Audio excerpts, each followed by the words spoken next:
ഇന്ന് രാത്രി ഞാൻ നിങ്ങളോട് പ്രസംഗിക്കുന്നത് യേശു കർത്താവ് നിരത്തിക്കിടത്തി അവരുടെ മേളിലൂടെ രഥം ഓടിച്ചിട്ട് അസ്ഥി ഒടിഞ്ഞ് കൂട് തകർത്ത് പ്രാണൻ പറക്കുന്നത് കണ്ട് കൈയടിച്ച് ചിരിച്ച നരാധമന്മാർ ഈ ലോകത്തിൽ ഉണ്ടായിട്ടുണ്ട്.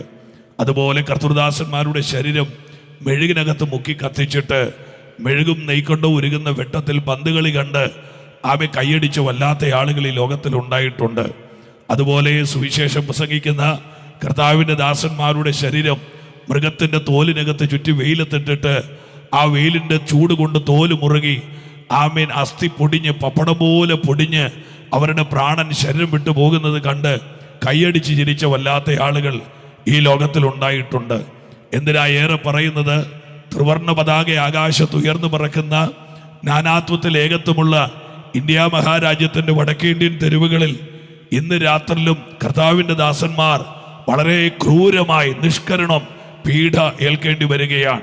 നീണ്ട കോലുകൊണ്ട് തലയോട് തല്ലിപ്പൊട്ടിച്ചും ചുട്ട കട്ട കൊണ്ട് നട്ടലിടിച്ചു പൊട്ടിച്ചും കള്ളക്കേസുകളിൽ കുരുക്കിയും കുടുക്കിയും എത്രയോ കർത്തൃദാസന്മാരെ ഭീകരമായ വേദനകളിലേക്ക് ഈ ലോകം തള്ളിവിടുമ്പോൾ എൻ്റെ ചോദ്യം, പിന്നെന്തിനാണ് സുവിശേഷ യോഗം? എൻ്റെ ചോദ്യം, പിന്നെന്തിനാണ് പരസ്യയോഗം? തല്ലാനും കൊല്ലാനും ആക്രോശിക്കാനും ചീത്ത വിളിക്കാനും കുരുക്കാനും കൊടുക്കാനും ആമേ രക്തത്തിൻ്റെ മണം പിടിക്കുന്ന ആമേൻ ജീവികളെ പോലെ ആളുകൾ വട്ടം നിൽക്കുമ്പോൾ പിന്നെ എന്തിനാണ് സുവിശേഷ യോഗം നടത്തുന്നത്? ഒരൊറ്റ കാരണമേ ഉള്ളൂ, മറ്റൊരുവനിലും രക്ഷയില്ലാത്തത് കൊണ്ട്. രക്ഷിക്കപ്പെടുവാൻ ആകാശത്തിന്റെ കീഴിൽ 10 നാമങ്ങളുണ്ടെങ്കിൽ ഒരുപക്ഷെ അവൻ ഈ ആക്രോശങ്ങൾക്കിടയിൽ ഞങ്ങൾ തെല്ലുന്നു മാറി വിശ്രമിച്ചേനെ. ആമേ ഇന്ന് രാത്രിയിൽ വളരെ ആവേശത്തോടെ ആമേ ഉറക്കെ പറയാം, ആകാശത്തിന് കീഴിൽ പാപിയായ മനുഷ്യന് രക്ഷപ്പെടാൻ ഉലകത്തിൽ ഇറങ്ങി വന്ന ഒരൊറ്റ നാമമുണ്ട്, അതെന്റെ യേശുവിൻ്റെ നാമമാണ്. ആമേ ഈ വേദപുസ്തകത്തിലെ വള്ളിയോ പുള്ളിയോ മാറ്റിക്കളയാൻ അനുവാദമില്ല. ബൈബിൾ പറയുന്നു, മുകളിൽ വിരിച്ച ഈ ആകാശത്തെയും താഴെ ഇടിച്ചുറപ്പിച്ച ഈ മണ്ണിനെയും മാറ്റാൻ എളുപ്പമാണ്, പക്ഷെ ഈ പുസ്തകത്തിൽ എഴുതിയിരിക്കുന്ന ഒരക്ഷരം മാറ്റാൻ ബുദ്ധിമുട്ടാണെങ്കിൽ ഈ പുസ്തകം തെളിച്ചെഴുതി മറ്റൊരുവനിലും രക്ഷയില്ല.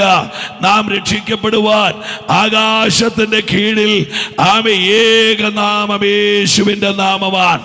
നല്ലപോലെ ആ കൈയൊന്ന് ഉയർത്തി ഒരു ഹല്ലേലൂയ പറഞ്ഞാട്ടെ. അതുകൊണ്ട് റേഷൻ കാർഡ് ഇല്ലാതെയാക്കിയാലും മാവേലി സ്റ്റോർ അടച്ചാലും റേഷൻ കട പൂട്ടിയാലും നിങ്ങൾ പൗരന്മാരല്ലെന്ന് പറഞ്ഞാലും ചോരമണക്കുന്ന പുതിയ അധ്യായങ്ങൾ രചിച്ചാലും വാളുകൊണ്ട് ഗളമറത്തോട്ട് ഉടല് ചോര ചീറ്റി നിലത്ത് കിടന്ന് പെടയേണ്ടി വന്നാലും അലറിക്കരഞ്ഞ് പ്രാണനെ വിടേണ്ടി വന്നാലും ആമെ തൊണ്ടക്കുടിയിലെ ശബ്ദം തീരുന്ന അവസാന ശബ്ദത്തിലും ഒരു തലമുറ വിളിച്ചു പറയും, മനുഷ്യന് രക്ഷപ്പെടാൻ ഒരു നാമമുണ്ട്. നല്ലപോലെ ആ കൈയൊന്ന് ഉയർത്തിക്കൊണ്ട് ഹല്ലേലൂയ, അത് യേശു എന്ന നാമം. ഈ ബോക്സിന്റെ ഉള്ളിൽ തരാമോ? ഇന്ന് രാത്രി എനിക്ക് വേദപുസ്തകത്തിൽ ഏതാണ്ട് 28-29 വർഷമായിട്ടുള്ള എൻ്റെ ഈ കൊച്ചു പ്രഭാഷണ ജീവിതത്തിൽ ആവേശത്തോടെ എനിക്ക് പ്രസംഗിക്കാൻ ഇഷ്ടമുള്ള ധാരാളം സംഭവങ്ങൾ ബൈബിളിലുണ്ട്. 7 കുതിരയുടെ മുൻപിൽ ഓടിക്കേറിയ ഏലിയാവും സിംഹത്തിന്റെ കുഴിയിൽ നിന്ന് കയറി വന്ന ദാനിയേലും കഴുതയുടെ താടിയെല്ലുകൊണ്ട് ശത്രുസംഹാരം നടത്തിയ ശിംശോനും അതുപോലെ ഒരു കവണയ്ക്കകത്ത് കല്ലുവെച്ച് കട്ടിയുള്ള ഗോലിയാത്തിന്റെ നെറ്റിത്തടം എറിഞ്ഞു പൊട്ടിച്ച ദാവീദും, ഇങ്ങനെ ഒട്ടനവധി ആവേശം തുളുമ്പുന്ന ചരിത്രങ്ങൾ ഈ പുസ്തകത്തിൽ മഷിപടരാതെ കിടക്കുമ്പോൾ ഇന്ന് രാത്രി എൻ്റെ പ്രബന്ധവും എൻ്റെ പ്രമേയവും എൻ്റെ പ്രസംഗവും യേശു എന്ന നാമം മാത്രമാണ്. കാരണം പാപത്തെയും പാതാളത്തെയും വിറപ്പിക്കാൻ ആകാശത്തിന്റെ കീഴിലുള്ള ഏകനാമം യേശുവിൻ്റെ നാമമാണ്. യേശുവാര് എന്തിനു ജനിച്ചു, എങ്ങനെ ജനിച്ചു, എവിടെ വളർന്നു, എത്ര നാൾ ശുശ്രൂഷിച്ചു, എന്താണ് ശുശ്രൂഷിച്ചത്, യേശു എന്തിനാണ് മരിച്ചത്, യേശു എങ്ങനെയാണ് മരിച്ചത്, യേശുവിനെ അടക്കം ചെയ്തോ, യേശു ഉയർത്തെഴുന്നേറ്റോ, യേശു ഇപ്പോഴെവിടെയാണ്, യേശു കർത്താവ് ഇനി വരുമോ? ഇതുപോലെയുള്ള ഒരു കെട്ട് ചോദ്യങ്ങളുടെ മറുപടിയാണ് സുവിശേഷ യോഗത്തിന്റെ ലക്ഷ്യം. പന്തലിലെ ആരവം, പന്തലിലെ ഇളക്കമല്ല ഇന്ന് രാത്രി എൻ്റെ വിഷയം. കുറെ ദിവസങ്ങൾക്ക് മുമ്പ് ഒരാൾ എന്നോട് ചോദിച്ചു, ഈ മഴക്കാറുള്ളപ്പോഴും കൊള്ളിയാനുള്ളപ്പോഴും ഇടിയുള്ളപ്പോഴും എന്തിനാ സുവിശേഷ യോഗം നടത്തുന്നത്? മഴ മാറിയിട്ട് യോഗം നടത്താൻ മേലെ. ഞാൻ അദ്ദേഹത്തോട് തിരിച്ചു ചോദിച്ചു, മഴ മാറിയിട്ട് വിഷം കുടിക്കാമെന്ന് ആരും ചിന്തിക്കുന്നില്ല, മഴ മാറിയിട്ട് കെട്ടിത്തൂങ്ങാമെന്ന് ആരും വിചാരിക്കുന്നില്ല. ആണ്ടെ ഉരുക്ക് പാളത്തിലൂടെ ഉരഞ്ഞമർന്നു പോകുന്ന ഈ ട്രെയിനിന്റെ മുൻപിൽ കൊണ്ട് തലവെച്ചു കൊടുക്കാൻ മഴ മാറണമെന്ന് ആരും ആഗ്രഹിക്കുന്നില്ല. അപ്പോൾ ദുരന്തം രംഗബോധമില്ലാത്ത കോമാളിയാണെങ്കിൽ ഏത് പ്രതിസന്ധിയിലും സുവിശേഷ യോഗം നടത്തണം. കാരണം ഒരു മനുഷ്യൻ പണ്ഡിതനാകട്ടെ പാമരനാകട്ടെ, കുബേരനോ കുചേലനോ, രാജാവോ മന്ത്രിയോ ആകട്ടെ, വലിയവനോ ചെറിയവനോ ആകട്ടെ, ഭിക്ഷക്കാരനോ കോടീശ്വരനോ ആകട്ടെ, പക്ഷെ ബൈബിൾ പറയുന്നു അവന്റെ ആത്മാവിന് ഈ ഭൂമിയേക്കാൾ വിലയുണ്ടെന്ന്. അതുകൊണ്ട് യേശുവിനെ കുറിച്ചുള്ള നിർമ്മലമായ സുവിശേഷം നിങ്ങളോട് അറിയിപ്പാൻ കർത്താവിൻ്റെ അനിഷേധ്യമായ കൃപയിൽ ശരണപ്പെടുകയാണ്. ദയവായിട്ട് കർത്താവിൻ്റെ ദാസന്മാർ പലരുമുണ്ട്. അവരെ വിശേഷാൽ പിതൃതുല്യരായി കാണുകയും ആവേശത്തോടെ അവരോട് വന്ദനമറിയിക്കുകയും ചെയ്യുന്നു. ആമേ ദൂതിലേക്ക് കയറുന്നു. യേശുവാര്? മറിയയുടെ ഉദരം കടമെടുത്ത് ഉലകത്തിൽ പിറന്നവൻ, കച്ചുമിച്ചം കിടക്കുന്ന കാലിത്തൊഴുത്തിൽ കിടന്നു കളിച്ചവൻ, ദാരിദ്ര്യത്തിന്റെ പൊടി പറക്കുന്ന നസറേത്തിന്റെ മണ്ണിൽ ഓടിക്കളിച്ചവൻ, 12-ാമത്തെ വയസ്സിൽ ഒരു ഗ്രാമം ഇടിഞ്ഞിളകി 5 കുന്നിന്റെ മുകളിൽ ആകാശത്തെ മുട്ടി നിൽക്കുന്ന യെരുശലേം ദേവാലയത്തിൽ ആരാധനയ്ക്ക് പോകുമ്പോൾ മാതാപിതാക്കളോട് ചേർന്ന് ആരാധനയ്ക്ക് വേണ്ടി കുന്നു കയറിയവൻ, ആരാധനയുടെ കുന്നിൽ ന്യായപ്രമാണത്തിന് 39 പുസ്തകങ്ങൾ അരച്ചുകലക്കി ചണ്ടികളഞ്ഞ് ചാരകത്ത് കയറ്റിയ പൗരോഹിത്യ വൃന്ദങ്ങളോട് യേശു അങ്ങോട്ട് ന്യായപ്രമാണം പറയുമ്പോൾ യേശുവിന്റെ വയസ്സ് 12. ആരാധന കുന്നിൽ നിന്ന് ഇറങ്ങി വരുന്ന യേശു അടുത്ത 18 വർഷങ്ങൾ മാതാപിതാക്കൾക്ക് കീഴ്പ്പെട്ട് ജീവിച്ചു. യേശുവിന് വയസ്സ് 30 തികയുന്നു. യേശു നടന്നത്, പ്രാർത്ഥനയോടിരിക്കണേ ദൈവമക്കൾ പ്ലീസ്. ഇത് സുവിശേഷ യോഗമായതുകൊണ്ട് ജീവിതത്തിൽ ആദ്യമായിട്ട് ആരെങ്കിലും പോസ്റ്റേ ചാരി നിന്നോ റോട്ടിൽ നിന്നോ സിറ്റ് ഔട്ടിലോ ടെറസിലോ വഴിവക്കിലോ നിന്നിട്ട് ഈ സുവിശേഷ യോഗം കേട്ട് കഴിയുമ്പോൾ അവർക്ക് യേശു ആരാണെന്ന് നാളെ ഒരു ചോദ്യം ഉണ്ടാകാതിരിക്കാനാണ് സുവിശേഷ യോഗം നടത്തുന്നത്. ഞാൻ സാധാരണ എപ്പോഴും പറയും, ദാവീദ് എറിഞ്ഞ കല്ലിൻ്റെ തൂക്കവും ഗോലിയാത്തിന്റെ നെറ്റിയുടെ വീതിയും നമ്മുടെ വിഷയമല്ല. നമ്മുടെ വിഷയം യേശുവും യേശുവിൻ്റെ ക്രൂശുമാണ്. ഒരു നല്ല ഹല്ലേലൂയ പറഞ്ഞാട്ടെ. യേശു കർത്താവ് നടക്കുകയാണ്. നടന്നത് കിലോമീറ്ററുകളാണ്. നടന്നു ചെല്ലുന്നത് 2000 അടി പൊക്കത്തിൽ നിന്ന് ലെബനൻ പർവ്വതത്തിന്റെ ഉച്ചിപെടുത്ത് കാട്ടാറ് പോലെ ഒരു മതയാന കാടിറങ്ങുന്നത് പോലെ ഇറങ്ങി വരുന്ന ഒരു തോടുണ്ട് പലസ്തീനിൽ. ആ തോടിന്റെ പേര് യോർദാൻ. യോർദാന്റെ തീരത്തേക്ക് യേശു നടന്നു ചെല്ലുമ്പോൾ കഠിനവാക്ക് സംസാരിക്കുന്ന കട്ടിപ്പുരികമുള്ള ക്രാരവ ശബ്ദമുള്ള ഒരു അധികായൻ യോർദാന്റെ തീരത്ത് നിന്ന് ഉറക്കെ പ്രസംഗിക്കുകയാ, സർപ്പസന്തതികളെ, വരുവാനുള്ള കോപത്തിൽ നിന്ന് നിങ്ങൾ ഒഴിഞ്ഞു പോകുക. ആരാണ് അദ്ദേഹം? സ്നാപക യോഹന്നാൻ. യേശുവിനെ സ്നാപക യോഹന്നാൻ സ്നാനപ്പെടുത്തി. നനഞ്ഞ മുടിയോടെ നനഞ്ഞ തുണിയോടെ യേശു കർത്താവ് വെള്ളത്തിൽ നിന്ന് പൊങ്ങി വരുമ്പോൾ ആകാശത്തിന്റെ ദിഗന്ധങ്ങളെ ഭേദിച്ചൊരു പിതൃശബ്ദം, ഇവൻ എൻ്റെ പ്രിയപുത്രൻ, ഇവനിൽ ഞാൻ പ്രസാദിച്ചിരിക്കുന്നു. അങ്ങനെ പിതാവിന്റെ ശബ്ദം കേട്ട് അനന്തരം 40 ദിവസങ്ങൾ ഉദരവും കുടലും ഉണക്കി ഉപവസിച്ച്, ഒന്നുകൂടെ പറയാം, 40 ദിവസങ്ങൾ ഉദരവും കുടലും ഉണക്കി ഉപവസിച്ച് അനന്തരം സാത്താനാൽ യേശു കർത്താവ് പരീക്ഷിക്കപ്പെടുകയാണ്. പിശാച് കെട്ടഴിച്ചു വിട്ട പരീക്ഷകൾ 3. 1, കല്ലിനോട് അപ്പമാകാൻ പറ. നിങ്ങൾ എന്നെ ശ്രദ്ധിക്കുന്നു എന്ന് ഞാൻ ചിന്തിക്കുന്നു. 1, കല്ലിനോട് അപ്പമാകാൻ പറ. യേശു സാത്താനോട് പറഞ്ഞു, സാത്താനെ, കല്ലപ്പമാക്കി വയറ് നിറയ്ക്കാൻ ഇറങ്ങിയ തലമുറയല്ല ഇത് വചനം കേട്ട് സ്വർഗത്തിൽ പോകാൻ ഇറങ്ങിയ തലമുറയാണ്. ഇന്നേക്ക് 40 വർഷത്തിന് മുമ്പ് ഒരു സാധു ഹൈന്ദവ കുടുംബത്തിൽ നിന്ന് എൻ്റെ അപ്പൻ യേശുവിനെ തേടി ഇറങ്ങുമ്പോൾ വല്ലാത്ത അബദ്ധ ചിന്തകൾ ദൈവത്തെ ആരാധിക്കുന്നവർക്ക് വിരോധമായിട്ട് ഈ ലോകം ഉയർത്തിയിട്ടുണ്ട്. അമേരിക്കയിൽ നിന്ന് കാശ് വരുമെന്ന്, വേറെ രാജ്യത്ത് നിന്ന് കാശ് വരുമെന്ന്, പിന്നെ കണ്ണടച്ചിരിക്കുന്ന ആളുകളുടെ ഫോട്ടോ എടുത്ത് അമേരിക്കയ്ക്ക് കൊടുത്താൽ അന്ധന്മാരാന്ന് പറഞ്ഞ്. എൻ്റെ പൊന്നു പ്രിയപ്പെട്ടവർ, ഈ ഭ്രാന്തൊക്കെ നമുക്ക് വിശ്വസിക്കാൻ പറ്റുമോ? എന്നാൽ അമേരിക്കക്കാർക്കാർക്കും തലച്ചോറില്ലേ? 60 പേര് കണ്ണടച്ചു പിടിച്ചിരുന്നാൽ അവർ കണ്ണില്ലാത്തവരാന്ന് പറഞ്ഞ് കാശ് അയക്കാൻ ഇതിനും മാത്രം കാശ് എവിടെയാ ഇരിക്കുന്നത്? എൻ്റെ അപ്പൻ യേശുവിന് വേണ്ടി ഇറങ്ങിയ കാലത്ത് ഞങ്ങളുടെ നാട്ടിലെ ഒരു ഉന്നതനായ മനുഷ്യൻ, എൻ്റെ അപ്പൻ്റെ പേര് സുഗുണൻ, നസാൻ, നല്ലത് ഗുണൻ, ഗുണത്തോട് കൂടിയവൻ, എൻ്റെ അപ്പനോട് ചോദിച്ചൊരു ചോദ്യമുണ്ട്, നീയും അല്ലേലിയ വെക്കാൻ പോയോ? നീയും അല്ലേലിയ വെക്കാൻ പോയോ? എൻ്റെ അപ്പം പറഞ്ഞു, ഞാനും അല്ലേലിയ വെക്കാൻ പോയി.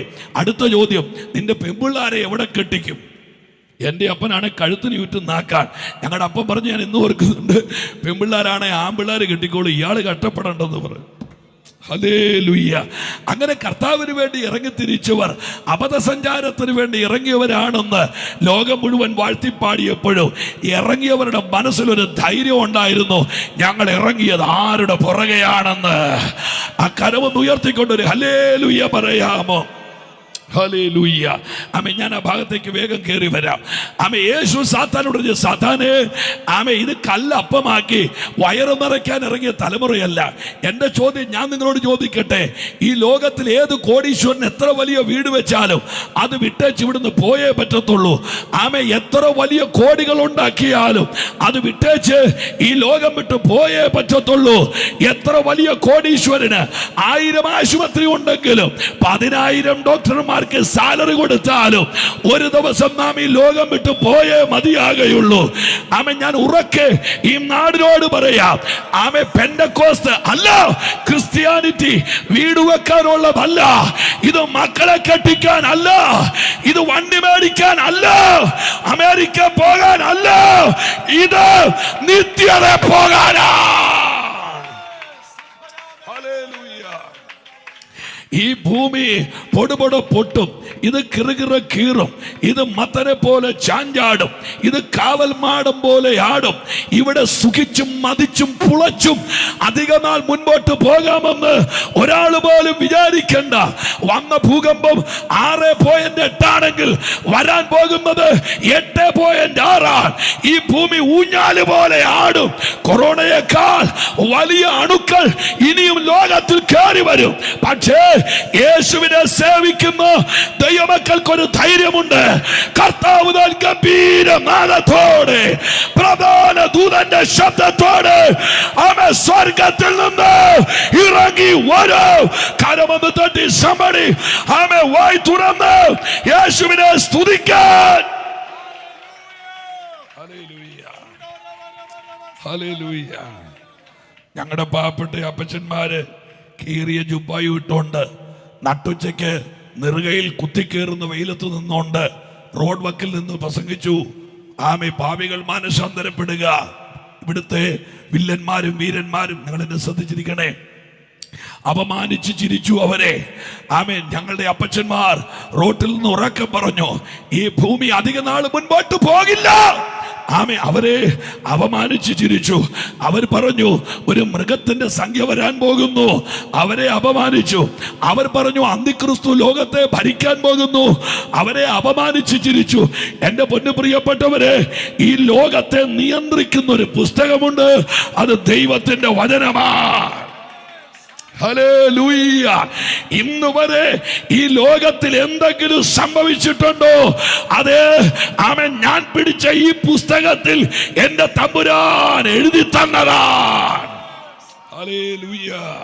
പോട്ടെ, ഞാൻ ഈ ദൂതുമായി മുൻപോട്ട് പോകാം. കല്ലിനോട് അപ്പമാകാൻ പറ. എൻ്റെ നാട്ടുകാരോട് ഞാൻ 2 കൈയും തൊഴുതു പറയാം, ഇത് ഉദരപൂരണത്തിന്റെ മാർഗമല്ല. എൻ്റെ അപ്പൻ പെന്തിക്കോസിൽ വന്നിട്ട് ഏതാണ്ട് 11 വർഷത്തോളം അർത്ഥപ്പട്ടണയും വേദനയും അനുഭവിച്ചു വരാൻ ഞങ്ങൾ. പലകമറ കുത്തിച്ചായച്ച, ആമെ ചെതലരിച്ച് ഓലയടിക്കുക, മലർന്നു കിടന്ന് മേളോട്ട് നോക്കിയ സൂര്യഗ്രഹണം കാണുന്ന ഒരു പെരയ്ക്കകത്ത് 9 യൂണിറ്റ് അരി കൊണ്ട് 1 മാസം ജീവിക്കേണ്ട ഗതികേടിൽ ഞങ്ങൾ നാളുകൾ താമസിച്ചവരാ. അങ്ങനെ ആരെങ്കിലും കാശ് അയച്ചു തരികയായിരുന്നെങ്കിൽ ഞങ്ങൾ എന്നേ രക്ഷപ്പെട്ടേനെ. അല്ല, ഇതിനകത്ത് ശരീരരക്ഷയേക്കാൾ വലുത് ആത്മരക്ഷയാണ്. ആമേൻ. ഇനി എന്നാ ഉണ്ടെന്ന് പറഞ്ഞിട്ട് എന്നാ കാര്യം? സമാധാനം ഇല്ലെങ്കിൽ തീർന്നില്ലേ? ഹല്ലേലൂയ. ഓ സമാധാനമില്ലാതെ ഞാൻ അലഞ്ഞു, യേശു സമാധാനമായി എൻ്റെ അരികിൽ വന്നു. സമാധാനമില്ലാതെ ഞാൻ അലഞ്ഞു, യേശു സമാധാനമായി എൻ്റെ അരികിൽ വന്നു. ബാക്കി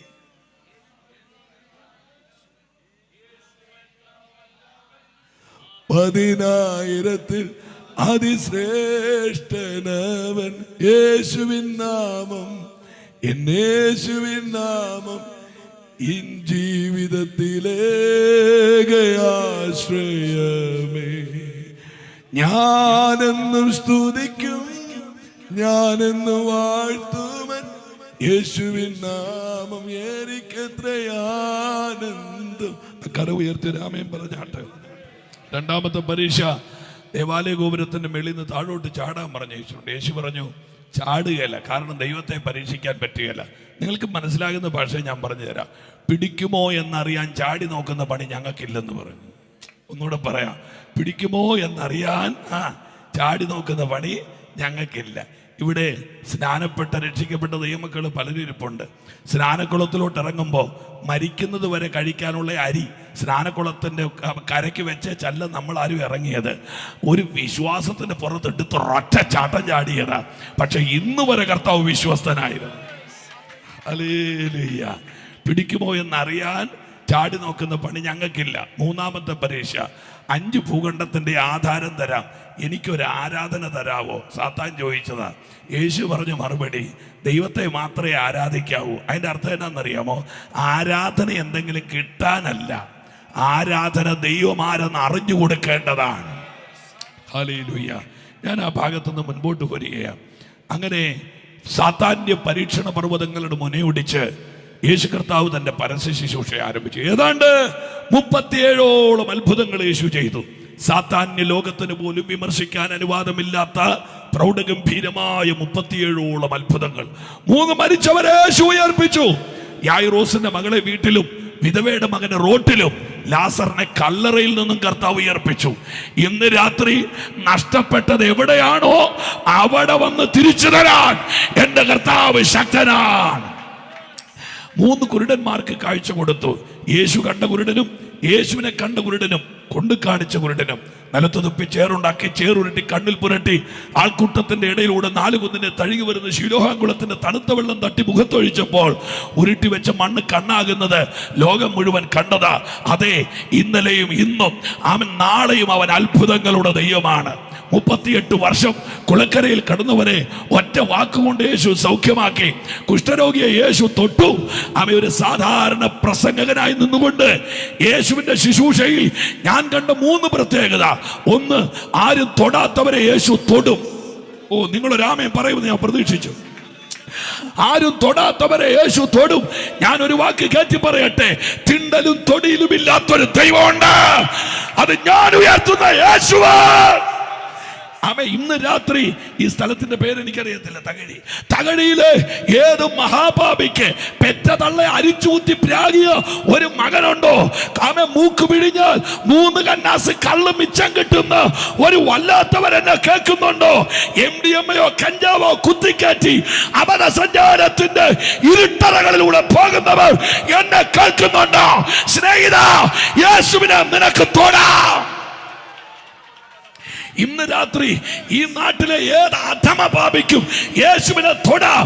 യേശുവിനെ തൊട്ടാൽ നിന്റെ ശാപം അവനിലേക്ക് കേറില്ല, മറിച്ച് അവന്റെ വിശുദ്ധി നിന്നിലേക്ക് കേറുകയാ. ഹല്ലേലൂയ. ഏത് മഹാപാപിക്കും യേശുവിനെ തൊടാം. 2, യേശുവിന്റെ ശുശ്രൂഷയുടെ പ്രത്യേകത, ആരും മിണ്ടാത്തവരോട് യേശു മിണ്ടും. ഹല്ലേലൂയ. ആരും മിണ്ടാത്തവരോട് യേശു മിണ്ടും. 3, ആരും കയറാത്ത വീട്ടിൽ യേശു കയറും. ഒറ്റ വാക്കിൽ പറയട്ടെ, അവഗണിക്കപ്പെട്ടവരെ പരിഗണിക്കുന്ന ഒരു ദൈവമുണ്ട്. ആ ദൈവത്തിന്റെ പേര് യേശു എന്നാണ്. ജാതിയില്ലാത്ത, മതമില്ലാത്ത, വർണ്ണമില്ലാത്ത, വർഗമില്ലാത്തൊരു ദൈവമുണ്ട്. അത് ഞാൻ ഉയർത്തുന്ന യേശുവാണ്. ഹല്ലേലൂയ. അങ്ങനെ ഏതാണ്ട് 37 അത്ഭുതങ്ങൾ എൻ്റെ യേശു കർത്താവ് ചെയ്ത കൂട്ടത്തിൽ വളരെ ഗൗരവമുള്ള ഒരു അത്ഭുതത്തിലേക്ക് നിങ്ങളുടെ ശ്രദ്ധയെ കൊണ്ടുപോവുകയാണ്. ഇന്ന് രാത്രി നിത്യതയുടെ വിത്ത് ചുമക്കുന്ന ദൈവത്തിൻ്റെ ദാസന്മാർ പലരും ഇവിടെ ഇരിപ്പുണ്ട്. ആമേൻ. പ്രിയ കർത്താവിൻ്റെ ദാസന്മാരെല്ലാം, ഡാനിയൽ മുട്ടപ്പള്ളി ഉൾപ്പെടെ എത്രയോ ദൈവദാസന്മാർ ഇവിടെ ഇരിപ്പുണ്ട്. ബൈബിളിൽ ഒരു സാധാരണ ദൈവദാസനോട് ചോദിക്കുക, ആമേൻ, നിങ്ങളുടെ മിനിസ്ട്രിയിൽ നിങ്ങൾ ചെയ്യാൻ ആഗ്രഹിക്കുന്ന ഏറ്റവും വലിയ അത്ഭുതം ഏതെന്ന് ചോദിച്ചാൽ 2 വട്ടം ചിന്തിക്കാതെ ഉറക്കെ പറയും, എനിക്ക് മരിച്ചവരെ ഉയർപ്പിക്കണമെന്ന്. കണ്ടോ മിണ്ടാതിരിക്കുന്ന ഇരിപ്പ് കണ്ടോ? ഹല്ലേലൂയ. ആമേൻ. 2 വട്ടം ചിന്തിക്കാതെ. ഞാൻ സഭാ ശുശ്രൂഷയിലായിട്ട് 30ാമത്തെ വർഷമാകുന്നു. ഇപ്പൊ ഇരിക്കുന്ന 7ാമത്തെ സഭയാണ്. നോർമലി ഒരു സാധു മനുഷ്യരാകുന്ന ആമേൻ ആ വെള്ളക്കെട്ടുള്ള കുമരകത്തിന്റെ മണ്ണിൽ ജനിച്ചു വളർത്തപ്പെട്ട എന്നോട് ആരെങ്കിലും ആവേശത്തോട് ചോദിച്ചാൽ അതിനേക്കാൾ ആവേശത്തോട് ഞാൻ മറുപടി പറയും, എനിക്ക് എങ്ങനെയെങ്കിലും മരിച്ചവരെ ഒന്ന് ഉയർപ്പിക്കണം. ഹല്ലേലൂയ. എനിക്ക് അങ്ങനെ ഒരു വരം നേരിട്ടെങ്ങാനും കിട്ടുകയായിരുന്നെങ്കിൽ എൻ്റെ വീടിൻ്റെ വാതിക്കൽ ഒരു 6 അടി പൊക്കമുള്ളൊരു ബോർഡ് ഞാൻ വെച്ചേനെ, ഉയർപ്പിച്ചു കൊടുക്കപ്പെടും എന്ന് പറഞ്ഞൊരു ബോർഡ്. ആമേൻ. നോർമലി സാധാരണ ഒരു ദൈവദാസനോട് ചോദിച്ചാൽ അവർക്ക് ഇഷ്ടമുള്ള ഏറ്റവും വലിയ അത്ഭുതം ആമേ കുഷ്ഠരോഗി സൗഖ്യമാകുന്നതിനേക്കാൾ, ക്യാൻസർ മാറുന്നതിനേക്കാൾ, താടി വട്ടം കെട്ടി മൂക്കിനകത്ത് പഞ്ഞു തിരികി 6 അടി മണ്ണിലേക്ക് അമർത്തിത്താക്കാൻ നാട്ടുകാർ കാത്തു നിൽക്കുന്ന ഒരുത്തനെ ആമേ ആ ചിന്തേരി പിടിച്ച ഈട്ടിയുടെ ശവപ്പെട്ടിക്കകത്തുനിന്ന് പിടിച്ചെഴുന്നേൽപ്പിക്കുന്ന വർണ്ണാഭമായ ഒരു കാഴ്ചയുണ്ട്. എന്നാൽ എന്നെ കേൾക്കുന്ന എൻ്റെ പ്രിയപ്പെട്ട തകഴിയിലെ ആമേ ശ്രേഷ്ഠരായ നാട്ടുകാരറിയണം, ഈ ബൈബിളിലെ ഏറ്റവും വലിയ അത്ഭുതം മരിച്ചവർ ഉയർക്കുന്നതല്ല, കുരുടന് കാഴ്ച കിട്ടുന്നതല്ല, മുടന്തന്റെ കാലം ഏറെയാകുന്നതല്ല. ഈ ബൈബിളിലെ ഏറ്റവും വലിയ അത്ഭുതം ഒരു പാപിയുടെ മാനസാന്തരമാണ്. ഹല്ലേലൂയ. രോഗിക്ക് സ്വർഗത്തിൽ പോകാം. ക്യാൻസർ ഉള്ളവൻ അവൻ രക്ഷിക്കപ്പെട്ടവനാണോ, അവൻ മരിച്ചാൽ സ്വർഗത്തിൽ പോകാം. അവൻ രോഗിക്ക് നിത്യതയിൽ പോകാം. എന്നെ ശ്രദ്ധിക്കുന്നുണ്ടോ? രോഗിക്ക് സ്വർഗത്തിൽ പോകാം. ഏത് വലിയ രോഗിക്കും സ്വർഗത്തിൽ പോകാം. എന്നാൽ മാനസാന്തരപ്പെടാത്ത ഒരാൾക്ക് സ്വർഗത്തിൽ പോകാൻ പറ്റില്ല. ഇന്ന് രാത്രിയിൽ ഞാൻ തകഴിയിൽ വന്നത് ഒരൊറ്റ ലക്ഷ്യമാണ്, ആമേൻ, മാനസാന്തരപ്പെടാൻ, ഈ നാടിനോട് പറയാൻ. ബൈബിളിനകത്ത് ഇതൊക്കെ സാധാരണ ആളുകൾക്ക് ഇഷ്ടപ്പെടുന്ന കാര്യമൊന്നുമല്ല ഈ പ്രസംഗങ്ങളൊന്നും. ഇന്ന് വന്ന പാസ്റ്റർ പറഞ്ഞ 3ാമത്തെ പോയിന്റ് നല്ലതായിരുന്നു. അയ്യോ, ഞാൻ കലാതിലകം പട്ടത്തിന് വന്നതല്ല ഇവിടം വരെ. 3ാമത്തെ പോയിന്റ്, 7ാമത്തെ പോയിന്റ്. ബൈബിളിലെ ഏറ്റവും ഗൗരവമുള്ള വിഷയം മാനസാന്തരമാണ്. വളരെ ശാന്തമായിട്ട് ഈ 40 വർഷമായി എൻ്റെ അപ്പൻ പെന്തിക്കോസി വന്നിട്ട് IBCയിൽ ഒരു പാസ്റ്റർ കൂടെയാണ്.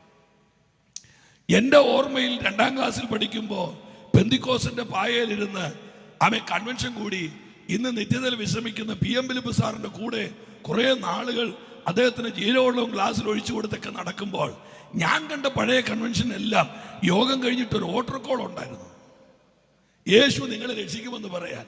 അന്ന് യോഗത്തിന്റെ അവസാനം പാടുന്ന പാട്ടൊക്കെ ഓ ലോകബന്ധം, ശരിയല്ലേ? അവിടെ കൈയൊഴിയും ദ്വേഷിച്ചു നിന്നെ പുറന്തള്ളും തകർന്ന നിന്റെ അന്തരാത്മാ ക്ലേശം നീക്കും കടന്നുവാ കടന്നുവാ കടന്നുവാ യേശു നിന്നെ വിളിക്കുന്നു കടന്നുവാ കടന്നുവാ യേശു നിന്നെ വിളിക്കുന്നു. കാരണം അന്ന് പ്രസംഗിച്ചവരെല്ലാം രക്ഷ യേശുവിലാണെന്ന് ഉറക്കെ പറഞ്ഞിട്ടുണ്ടായിരുന്നു. എന്താണ് മാനസാന്തരം? എൻ്റെ സഹൃദയരായ നല്ല നാട്ടുകാർക്ക് ഇതൊരു മതം മാറ്റ യോഗം എന്നുള്ള അപരനാമം കൊടുത്ത് ചാപ്പ കുത്തുന്നതിന് മുമ്പ് യാഥാർത്ഥ്യമായി ചിലത് ജീവനുള്ള വിത്ത് പോലെ നിങ്ങളുടെ ഹൃദയത്തിൽ വീഴട്ടെ എന്ന് ഞാൻ ഹൃദയത്തിൻ്റെ അടിത്തട്ടിൽ നിന്ന് പ്രാർത്ഥിക്കുന്നു. എന്താണ് മാനസാന്തരം?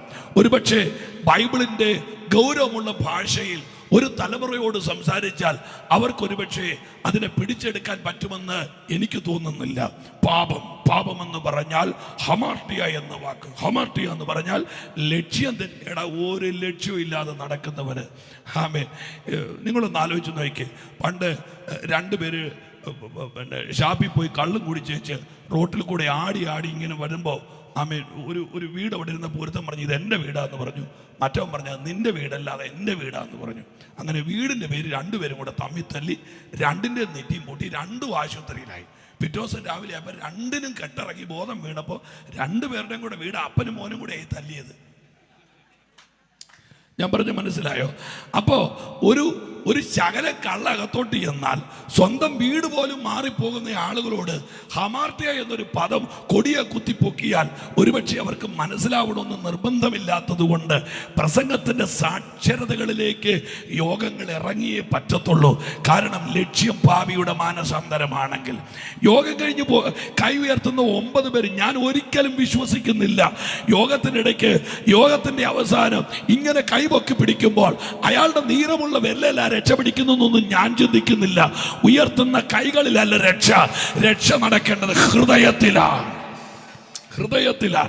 അതുകൊണ്ട് തന്നെ മാനസാന്തരം എന്ന വാക്കിന് ഒരു തലമുറയോട് സംസാരിക്കാൻ ഈ പുസ്തകത്തിൽ യേശു പറഞ്ഞൊരു വാക്കുണ്ട്. ഒരു മകൻ അവൻ വീട് വിട്ടു പോകുകയാണ്, ഒരു മകൻ അപ്പനെ വിട്ടു പോകുകയാണ്, ഒരു മകൻ തനിക്കുള്ളതെല്ലാം ശേഖരിച്ചുകൊണ്ട് അപ്പനെ വിട്ടു പോകുകയാണ്. സംഭവം നിങ്ങൾക്കറിയാം. അവന്റെ ഓമന പേര് നമ്മളിട്ടത് മുടിയൻ പുത്രനെന്ന്, ധൂർത്തുപുത്രനെന്ന്, എല്ലാം നശിപ്പിച്ചവനെന്ന്. ഇനി മാനസാന്തരം എന്ന വാക്കിന് വളരെ എളുപ്പത്തിലുള്ള വാക്ക് ഞാൻ പറയാം. വീട് വിട്ട്, ശ്രദ്ധിക്കണേ, കമോൺ, വീട് വിട്ട് ഒരു മകൻ വീട്ടിൽ നിന്ന് ഇറങ്ങിപ്പോരുമ്പോൾ സ്നേഹനിധിയായ അപ്പൻ കാണുന്നത് അവന്റെ മുതുകാണ്, അവന്റെ പുറമാണ് കാണുന്നത്. അപ്പന്റെ മുഖം കാണാതെ, അപ്പൻ പറയുന്നത് ശ്രദ്ധിക്കാതെ, അപ്പന്റെ വേദന അറിയാതെ, വീടിന്റെ മഹത്വം അറിയാതെ അപ്പന് ഒരു മകൻ പുറം തിരിഞ്ഞു നടക്കുകയാ. കാലം ചെറുത് കഴിഞ്ഞപ്പോൾ എല്ലാം നശിച്ചു മുടിഞ്ഞു, മുക്കോണമായി വെണ്ണീറായി, ജീവിതം തകർന്നുടഞ്ഞ് അവൻ ഉടുപ്പ് കീറി മുടി വളർന്ന് പന്നിക്കുട്ടത്തിന്റെ കത്ത് വാളവരെ കൊതിച്ചിട്ട് കിട്ടാതെ അവൻ ഒരു ദിവസം അലറിക്കൊണ്ട് വീട്ടിലേക്ക് കയറി വരികയാ. ദൈവദാസന്മാരെ, മാനസാന്തരം എന്ന വാക്കിന്റെ ഏറ്റവും ചെറിയ വ്യാഖ്യാനം പറയാം. പുറം തിരിഞ്ഞു പോകുന്നവൻ മുഖം കാണിച്ചു മടങ്ങി വരുന്ന വേദപുസ്തകത്തിലെ ഏറ്റവും വലിയ ശുശ്രൂഷ അത് മാനസാന്തരമാണ്. മനുഷ്യ, ദൈവമില്ലാതെ നിനക്ക് എങ്ങനെ ജീവിക്കാൻ പറ്റും? 5 മണിക്കൂർ നിരീശ്വരവാദി ചെന്നൈയിൽ ഒരു പ്രസംഗം നടത്തി, തൊണ്ട കാറി കീറി 6 മണിക്കൂർ 5 മണിക്കൂർ പ്രസംഗിച്ചു. എന്താ പ്രസംഗിച്ചത്? എത്തിയിസ്റ്റ്, ദൈവമില്ല തൊണ്ടകാരി പ്രസംഗിച്ചിട്ട് അദ്ദേഹം അവരോട് പറയുകയാ, ഞാൻ ഇത്രയും മണിക്കൂറുകൾ ദൈവമില്ലെന്ന് പ്രസംഗിച്ചു. ഇതിന് വിരോധമായി പറയാൻ കരുത്തുള്ള ആരെങ്കിലും ഉണ്ട്, കേറി വാ. അദ്ദേഹത്തിന്റെ വെല്ലുവിളിക്ക് മുമ്പിൽ ആ ഹോള് മുഴുവൻ നിശ്ചലമായി നിൽക്കുമ്പോൾ കണ്ണ് പാതി കൂമ്പിയടഞ്ഞ് നട്ടലിന്റെ 3 കശേരു വളഞ്ഞു തുടങ്ങിയ കവിളൊട്ടിയ പല്ലുകളുടെ എണ്ണം കുറഞ്ഞ ഒരു വയോധികനായ ഒരു അപ്പൻ ഒരു ആപ്പിളും കയ്യിൽ പിടിച്ചുകൊണ്ട് ഓടി വന്ന് സ്റ്റേജിൽ കയറി. ആളുകളെല്ലാം സ്തബ്ധരായി നോക്കി നിൽക്കുമ്പോൾ ആളുകളുടെ മുൻപിൽ വെച്ച് ഈ വല്യപ്പച്ചൻ ആ ആപ്പിൾ കടിച്ച് തിന്നേച്ച് 5 മണിക്കൂർ വാചാലമായി പ്രസംഗിച്ച നിരീശ്വരവാദിയോട് ചോദിച്ചു ചോദ്യമാ, ഞാൻ തിന്ന ആപ്പിളിന് മധുരമാണോ പുളിയാണോ?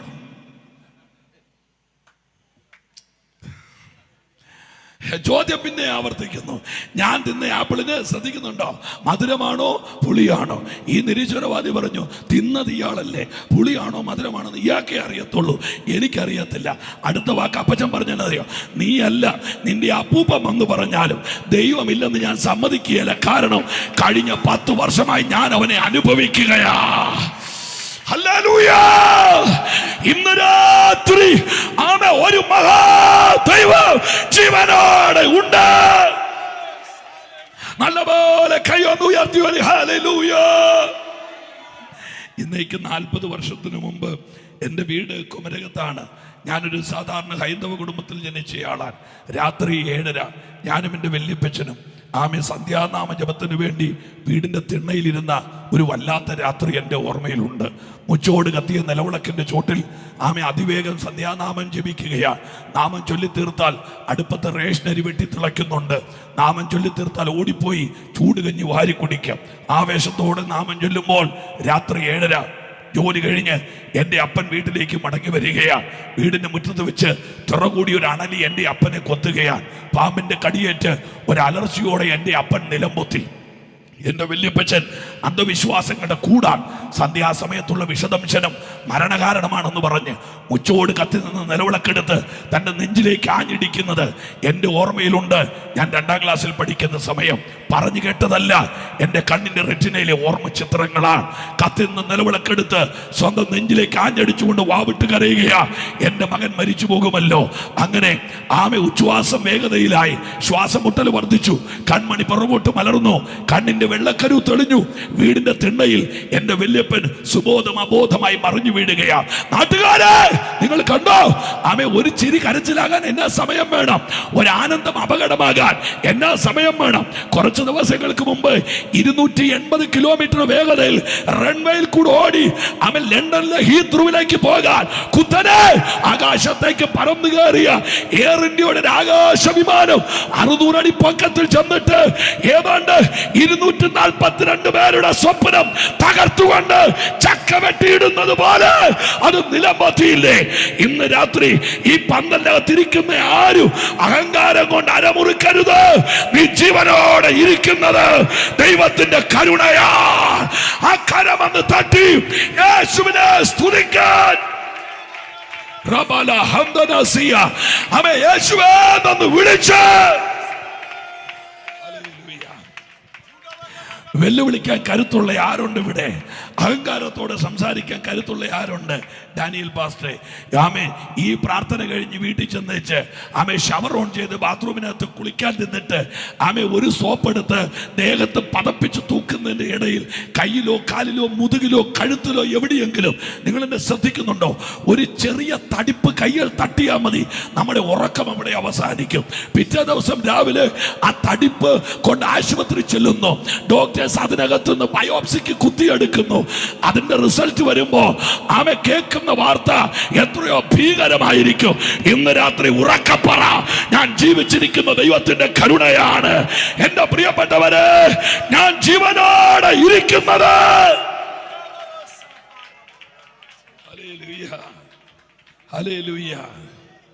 ലോകത്തിലെ എത്രയോ വീരന്മാര് പഞ്ചപുച്ഛമടക്കി കീഴടങ്ങിയ ഒരു ലോകമായത്.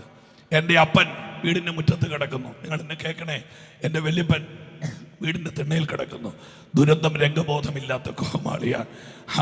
ഞങ്ങളുടെ നാട്ടുകാർ മുഴുവൻ ഓടി വന്നു. എൻ്റെ അപ്പനെ കോട്ടയം കാരിത്താസിലും വല്യപ്പനെ കോട്ടയം മെഡിക്കൽ കോളേജിലും അഡ്മിറ്റ് ചെയ്തു. കോട്ടയം മെഡിക്കൽ കോളേജിന്റെ ICU യൂണിറ്റിലെ അരണ്ട തണുപ്പത്ത് മകൻ മരിക്കുമെന്നുള്ള ആധികേറി വ്യാധി മൂത്ത് ജീവന്റെയും മരണത്തിന്റെയും ഇടയ്ക്കുള്ള കൊടിയ സമരം 5-ാമത്തെ ദിവസം എൻ്റെ വല്യപ്പൻ അവസാനിപ്പിച്ചു. അണലിയുടെ വിഷം കയറിയത് എൻ്റെ അപ്പൻ്റെ ശരീരത്താ.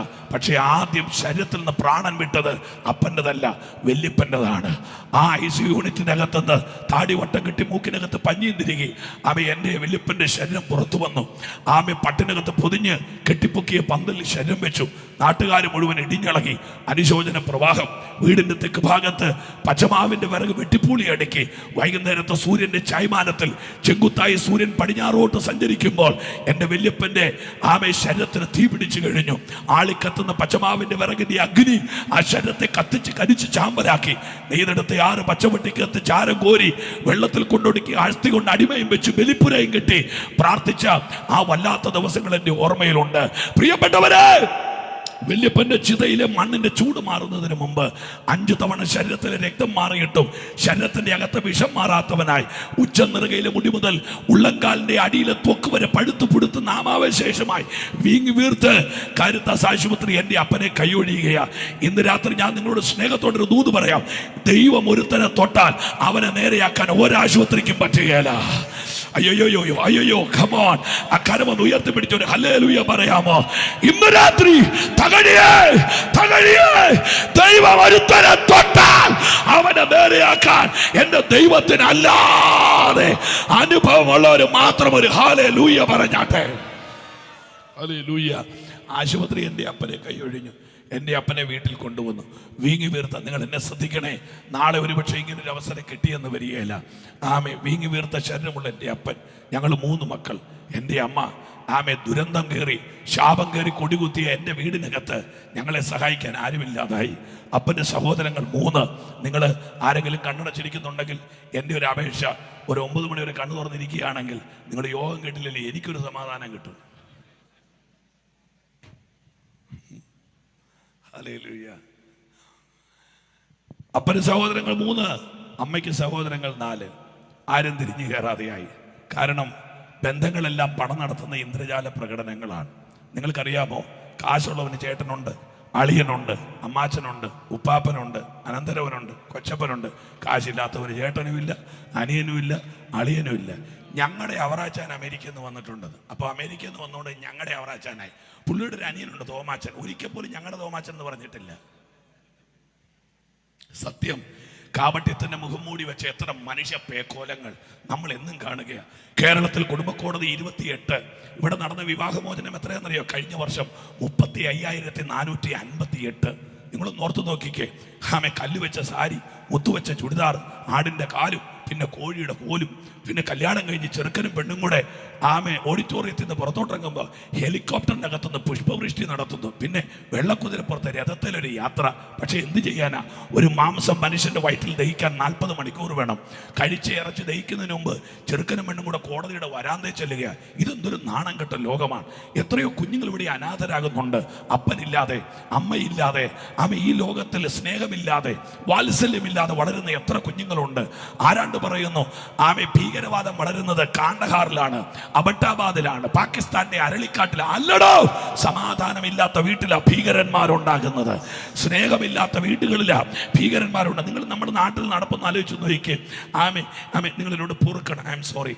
ഒരു വീടിനകത്ത് ഒരപ്പനും അമ്മയും അവരുടെ മക്കളും കൂടെ ഒരുമിച്ച് നിൽക്കുമ്പോൾ ഒരു മനസ്സിനകത്ത് ഒരു സ്നേഹം വരുന്ന ഭർത്താവ് ആ ഭാര്യയെ, എന്നെ ഒന്ന് സ്നേഹത്തോടെ നോക്കിക്കേ പാസ്റ്റേ, ഇങ്ങനെ മക്കളുടെ മുമ്പിൽ വെച്ച് ഭാര്യ ഇങ്ങനെ അറിയാതൊന്ന് ഭർത്താവ് ചേർത്ത് പിടിച്ചാൽ ആ ഭാര്യ പല്ലും നഖവും കൊണ്ട് ആ മനുഷ്യനെ ആക്രമിക്കുന്നത് കാണാം. ഓസ്ട്രേലിയയിലെ കങ്കാരു മാന്തു ഒരു തള്ളും തള്ളിച്ച് പറയാം, മനുഷ്യ മാർദിക്ക, പിള്ളേര് കാണും. എന്നതാ പിള്ളേര് കണ്ടത്? ഭർത്താവ് ഭാര്യ നെഞ്ചോട് ചേർത്ത് പിടിച്ചതോ? എന്താ പിള്ളേർ കണ്ടത്? അവളുടെ വിയർപ്പൊലിക്കുന്ന നെറ്റിത്തടത്തിൽ അദ്ദേഹം ഒരു ചുംബനം കൊടുത്തതോ? എന്നാൽ ഇതേ മക്കളുടെ മുമ്പിലിട്ടാണ് പട്ടിയെ തല്ലുന്ന പോലെ ആ പെണ്ണിനെ തല്ലിയത്.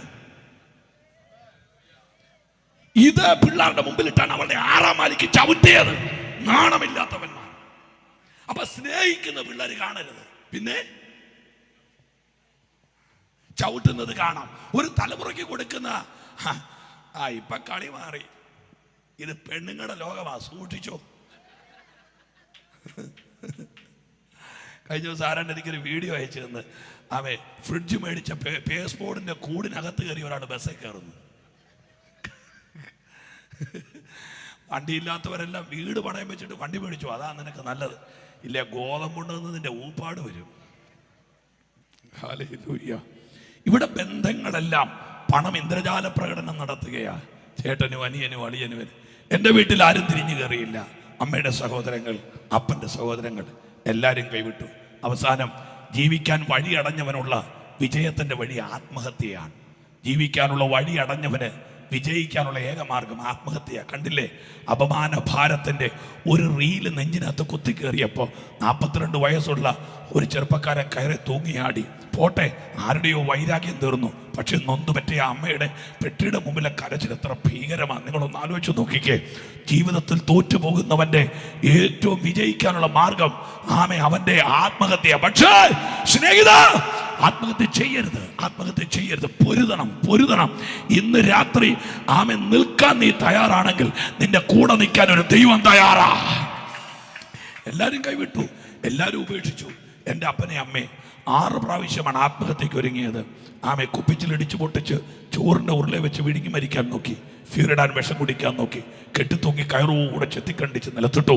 എൻ്റെ 2 അനുജത്തിമാരെ സാരി കൊണ്ട് ഒക്കത്ത് വെച്ച് കെട്ടി നാട്ടിലെ ഉയർന്ന പാലത്തിന് മേളിൽ നിന്ന് വെള്ളത്തിൽ ചാടാൻ വേണ്ടി എൻ്റെ അമ്മ പോയി. ഞാൻ ഓർക്കുന്നുണ്ട്.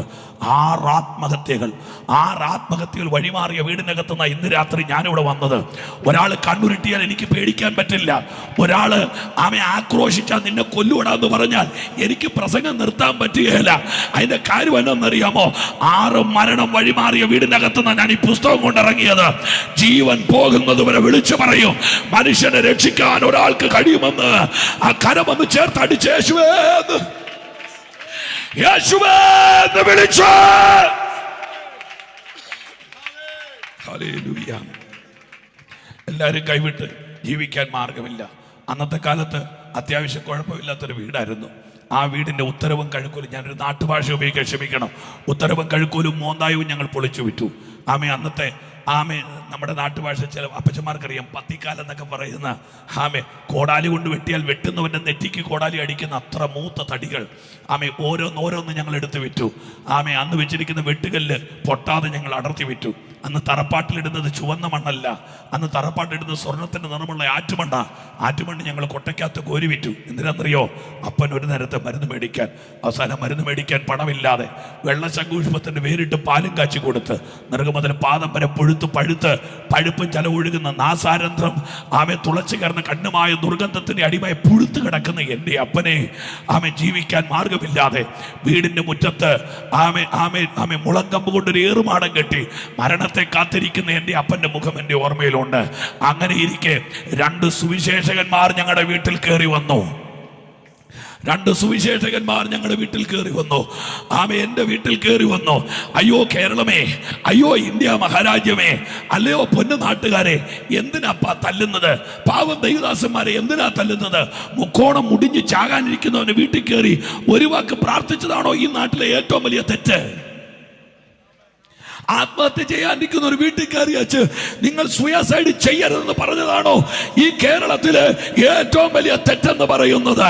നശിക്കാൻ പോകുന്നവനോട് എടാ നീ നശിക്കരുത്, നിന്നെ രക്ഷിക്കാൻ ദൈവത്തിന് കഴിയുമെന്ന് പറഞ്ഞ വാക്കാണോ ഈ നാട്ടിലെ ഏറ്റവും വലിയ ക്രിമിനൽ കുറ്റം? എൻ്റെ അപ്പനോട് പറഞ്ഞു, യേശു നിങ്ങളെ സ്നേഹിക്കുന്നു.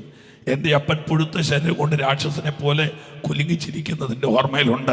എൻ്റെ അപ്പൻ അന്ന് ചോദിച്ചൊരു വാക്കുണ്ട്, അയ്യോ എനിക്ക് രക്തബന്ധങ്ങൾ ധാരാളമുണ്ട്, വേണ്ടപ്പെട്ടവർ ധാരാളമുണ്ട്, ആർക്കും എന്നെ വേണ്ട. അടുത്ത ചോദ്യം സഹിക്കാൻ മേലാത്തത്, ഇനി ക്രിസ്ത്യാനിയുടെ ദൈവം എന്നെ രക്ഷിക്കുമോ? അതാണ് എൻ്റെ അപ്പൻ്റെ ചോദ്യം. അന്നാണ് എൻ്റെ അപ്പനൊരു സത്യം അറിയുന്നത്, യേശു ക്രിസ്ത്യാനിയുടെ ദൈവമല്ല, യേശു മാനവകുലത്തിൻ്റെ രക്ഷകനാണ്. എന്നെ കേൾക്കുന്ന സഹൃദയരെ, എൻ്റെ നാട്ടുകാരെ, യേശു ആരുടെയും കുത്തകയല്ല. യേശു ക്രിസ്ത്യാനിയുടെ ദൈവമാണെങ്കിൽ ഇന്ന് രാത്രി ഈ മൈക്ക് എൻ്റെ എങ്ങനെ വരാനാ? ഞാനൊരു ഹൈന്ദവ കുടുംബത്തിൽ ജനിച്ചയാളാ. യേശു ക്രിസ്ത്യാനിയുടെ ദൈവമല്ല, യേശു കരയുന്നവരുടെ ദൈവമാണ്.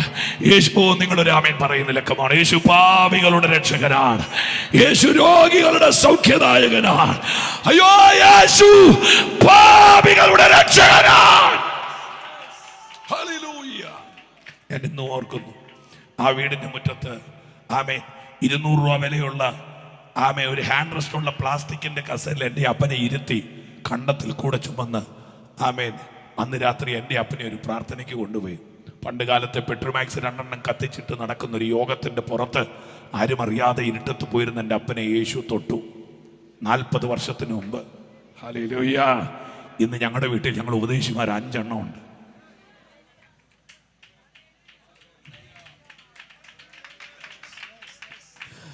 അപ്പൻ ഐപിഎസിലെ പാസ്റ്റർ, അമ്മായിപ്പൻ ഐപിഎസിലെ പാസ്റ്റർ, ഒരു പെങ്ങളെ കെട്ടിയവൻ ഏജിയിലെ പാസ്റ്റർ, ഒരു പെങ്ങളെ കെട്ടിയവൻ ന്യൂ ഇന്ത്യയിലെ പാസ്റ്റർ, പിന്നെ അവിടെ വേറൊരുത്തനുണ്ട് അവൻ സ്വതന്ത്ര സഭയിലെ പാസ്റ്റർ. അതാരാന്നറിയണോ? അത് ഞാൻ. ഓ എത്ര നല്ലവനാം പ്രിയനേ, ഇതരേ രുചി ചറിവാ ഇടയായതിന ഒടുവിൽ വരെയും ഇനി എനിക്കെന്നും താൻ മതിയാ. ഇടയായതിന ഒടുവിൽ വരെയും ഇനി എനിക്കെന്നും താൻ മതിയാ. അവരെയൊന്ന് ചേർന്ന് പാടുക. ഇത്ര നല്ലവനാ പ്രിയനേ, രുചി ചറിവാ ഇടയായതിന ഒടുവിൽ വരെയും ഇനി എനിക്കെന്നും താൻ മതിയാ. ഇടയായതിന ഒടുവിൽ വരെയും ഇനി എനിക്കെന്നും എന്നെ തന്നരികിൽ ചേർക്കുവാ. എത്രയും വേഗം വന്നിടുത്ത പുത്തന ഭവനം എത്തി വിശ്രമിക്കും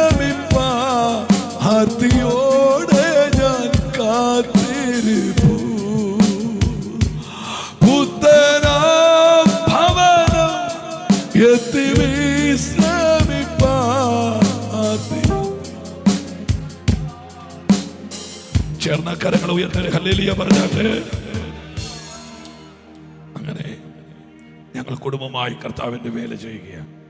ഇനി വളരെ ഗൗരവമായിട്ട് വായിച്ച വാക്യത്തിൻ്റെ അകത്തുനിന്ന് വളരെ അത്യാവശ്യമായി എടുക്കേണ്ട ദൂതുകൾ മാത്രം എടുത്ത് തക്ക സമയത്ത് യോഗം മക്കളെ ഒരു കസേര കൂടെ ഇട്ട് അവിടെ ഇരുന്നോടാവൂലേ.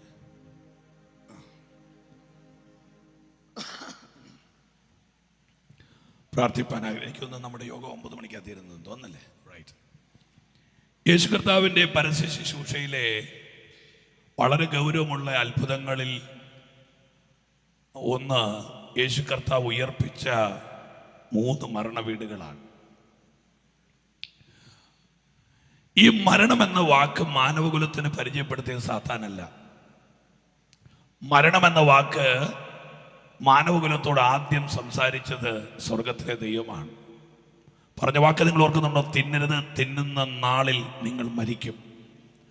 അപ്പൊ മരണമെന്ന വാക്ക് മാനവകുലത്തോട്, ശ്രദ്ധിച്ചു കേൾക്കണേ, ആദ്യം സംസാരിച്ചത് സർവശക്തനായ ദൈവമാണ്. വിശുദ്ധ വേദപുസ്തകം പഠിപ്പിക്കുന്ന 3 മരണങ്ങളാണ് വേദപുസ്തകത്തിലുള്ളത്. നിങ്ങൾ എന്നെ കേൾക്കുന്നു എന്ന് ഞാൻ ചിന്തിക്കുന്നു. വേദപുസ്തകം പഠിപ്പിക്കുന്ന എൻ്റെ ഇന്ന് രാത്രിയിലെ പ്രസംഗ വിഷയം മരണമല്ല, അതോർത്തിരിക്കുകയും വേണ്ട. ഹല്ലേലൂയ. 3 മരണങ്ങളാണ്. ഒന്നാമത്തെ മരണം ജഡമരണമാണ്. ഈ ശരീരം, ആമേൻ, മണ്ണോട് മണ്ണായി അലിഞ്ഞു ചേരുന്ന ഈ ഒരു ശരീരം ഒരു ഉറപ്പുമില്ല. ഇന്ന് നാളെ രാവിലെ ഇപ്പോൾ ഇച്ചിലൂടെ കഴിയുമ്പോൾ ഒന്നും അറിയത്തില്ല. അതൊക്കെ ഉടയതമ്പര നമ്മുടെ കർത്താവിന് മാത്രം അറിയാം. പിന്നെ ദൈവമക്കളുടെ ഏക പ്രത്യാശ മരണത്തിന് സമയം അറിയുന്നത് കൊണ്ടല്ല, മരിച്ചാൽ എവിടെ ചെല്ലുമെന്നുള്ള ധൈര്യമാണ് നമ്മുടെ ധൈര്യം. 3 മരണങ്ങൾ. ഒന്നാമത്തെ മരണം ജഡമരണമാണ്. പൗലോസ് അതിനെ കുറിച്ചൊക്കെ പറയുന്ന ഭാഷകളൊക്കെ വിസ്തരിച്ചാൽ നേരം വിളക്കും.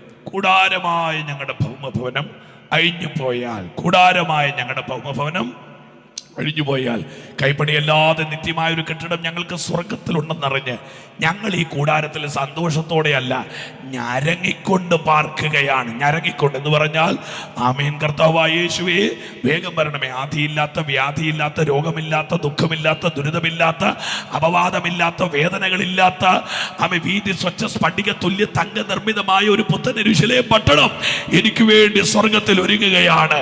കർത്താവിന്റെ ഗംഭീരനാദം കേൾക്കുമ്പോൾ ഈ ലോകം വിട്ട് ആമേ കൃപയുള്ള ദൈവമക്കൾ പറന്നു പോകാൻ പോകുകയാണ്. ആ കരമുയർത്തി ഒരു ഹല്ലേലൂയ പറഞ്ഞാട്ടെ. ധാരാളം കാലിക പ്രാധാന്യമുള്ള സംഭവങ്ങൾ എനിക്ക് നിങ്ങളോട് പറയാൻ ആവേശമുണ്ട്. ഇവിടെയുള്ള പ്രായമുള്ള ദൈവദാസന്മാർക്കറിയാം, കേരളത്തെ ആമേ അഭിഷേകം കൊണ്ട് കിടുകിട വിറപ്പിച്ചൊരു ദൈവമനുഷ്യനുണ്ട്. ഒരു കണ്ണൂക്കാരൻ വി.എ. തോമസ് എന്ന് പറയുന്ന വി.എ. തോമാച്ചായൻ. ഉടുപ്പും മുണ്ടും കൂടെ കൂട്ടി തൂക്കി നോക്കിയാൽ 44 കിലോയുള്ള ഒരു മെലിഞ്ഞ മനുഷ്യൻ, കുപ്പിച്ചിലിടിച്ചു പൊട്ടിക്കുന്ന പോലെ ശബ്ദമുള്ള ഒരു ദൈവത്തിൻ്റെ മനുഷ്യൻ. അദ്ദേഹത്തിൻ്റെയൊക്കെ പ്രസംഗങ്ങളൊക്കെ എത്ര തീവ്രമാണ്. അദ്ദേഹത്തിൻ്റെ പ്രസംഗങ്ങളിൽ ഒന്നാണ് വീണ്ടും ജനിക്കുക, വീണ്ടും ജനനം.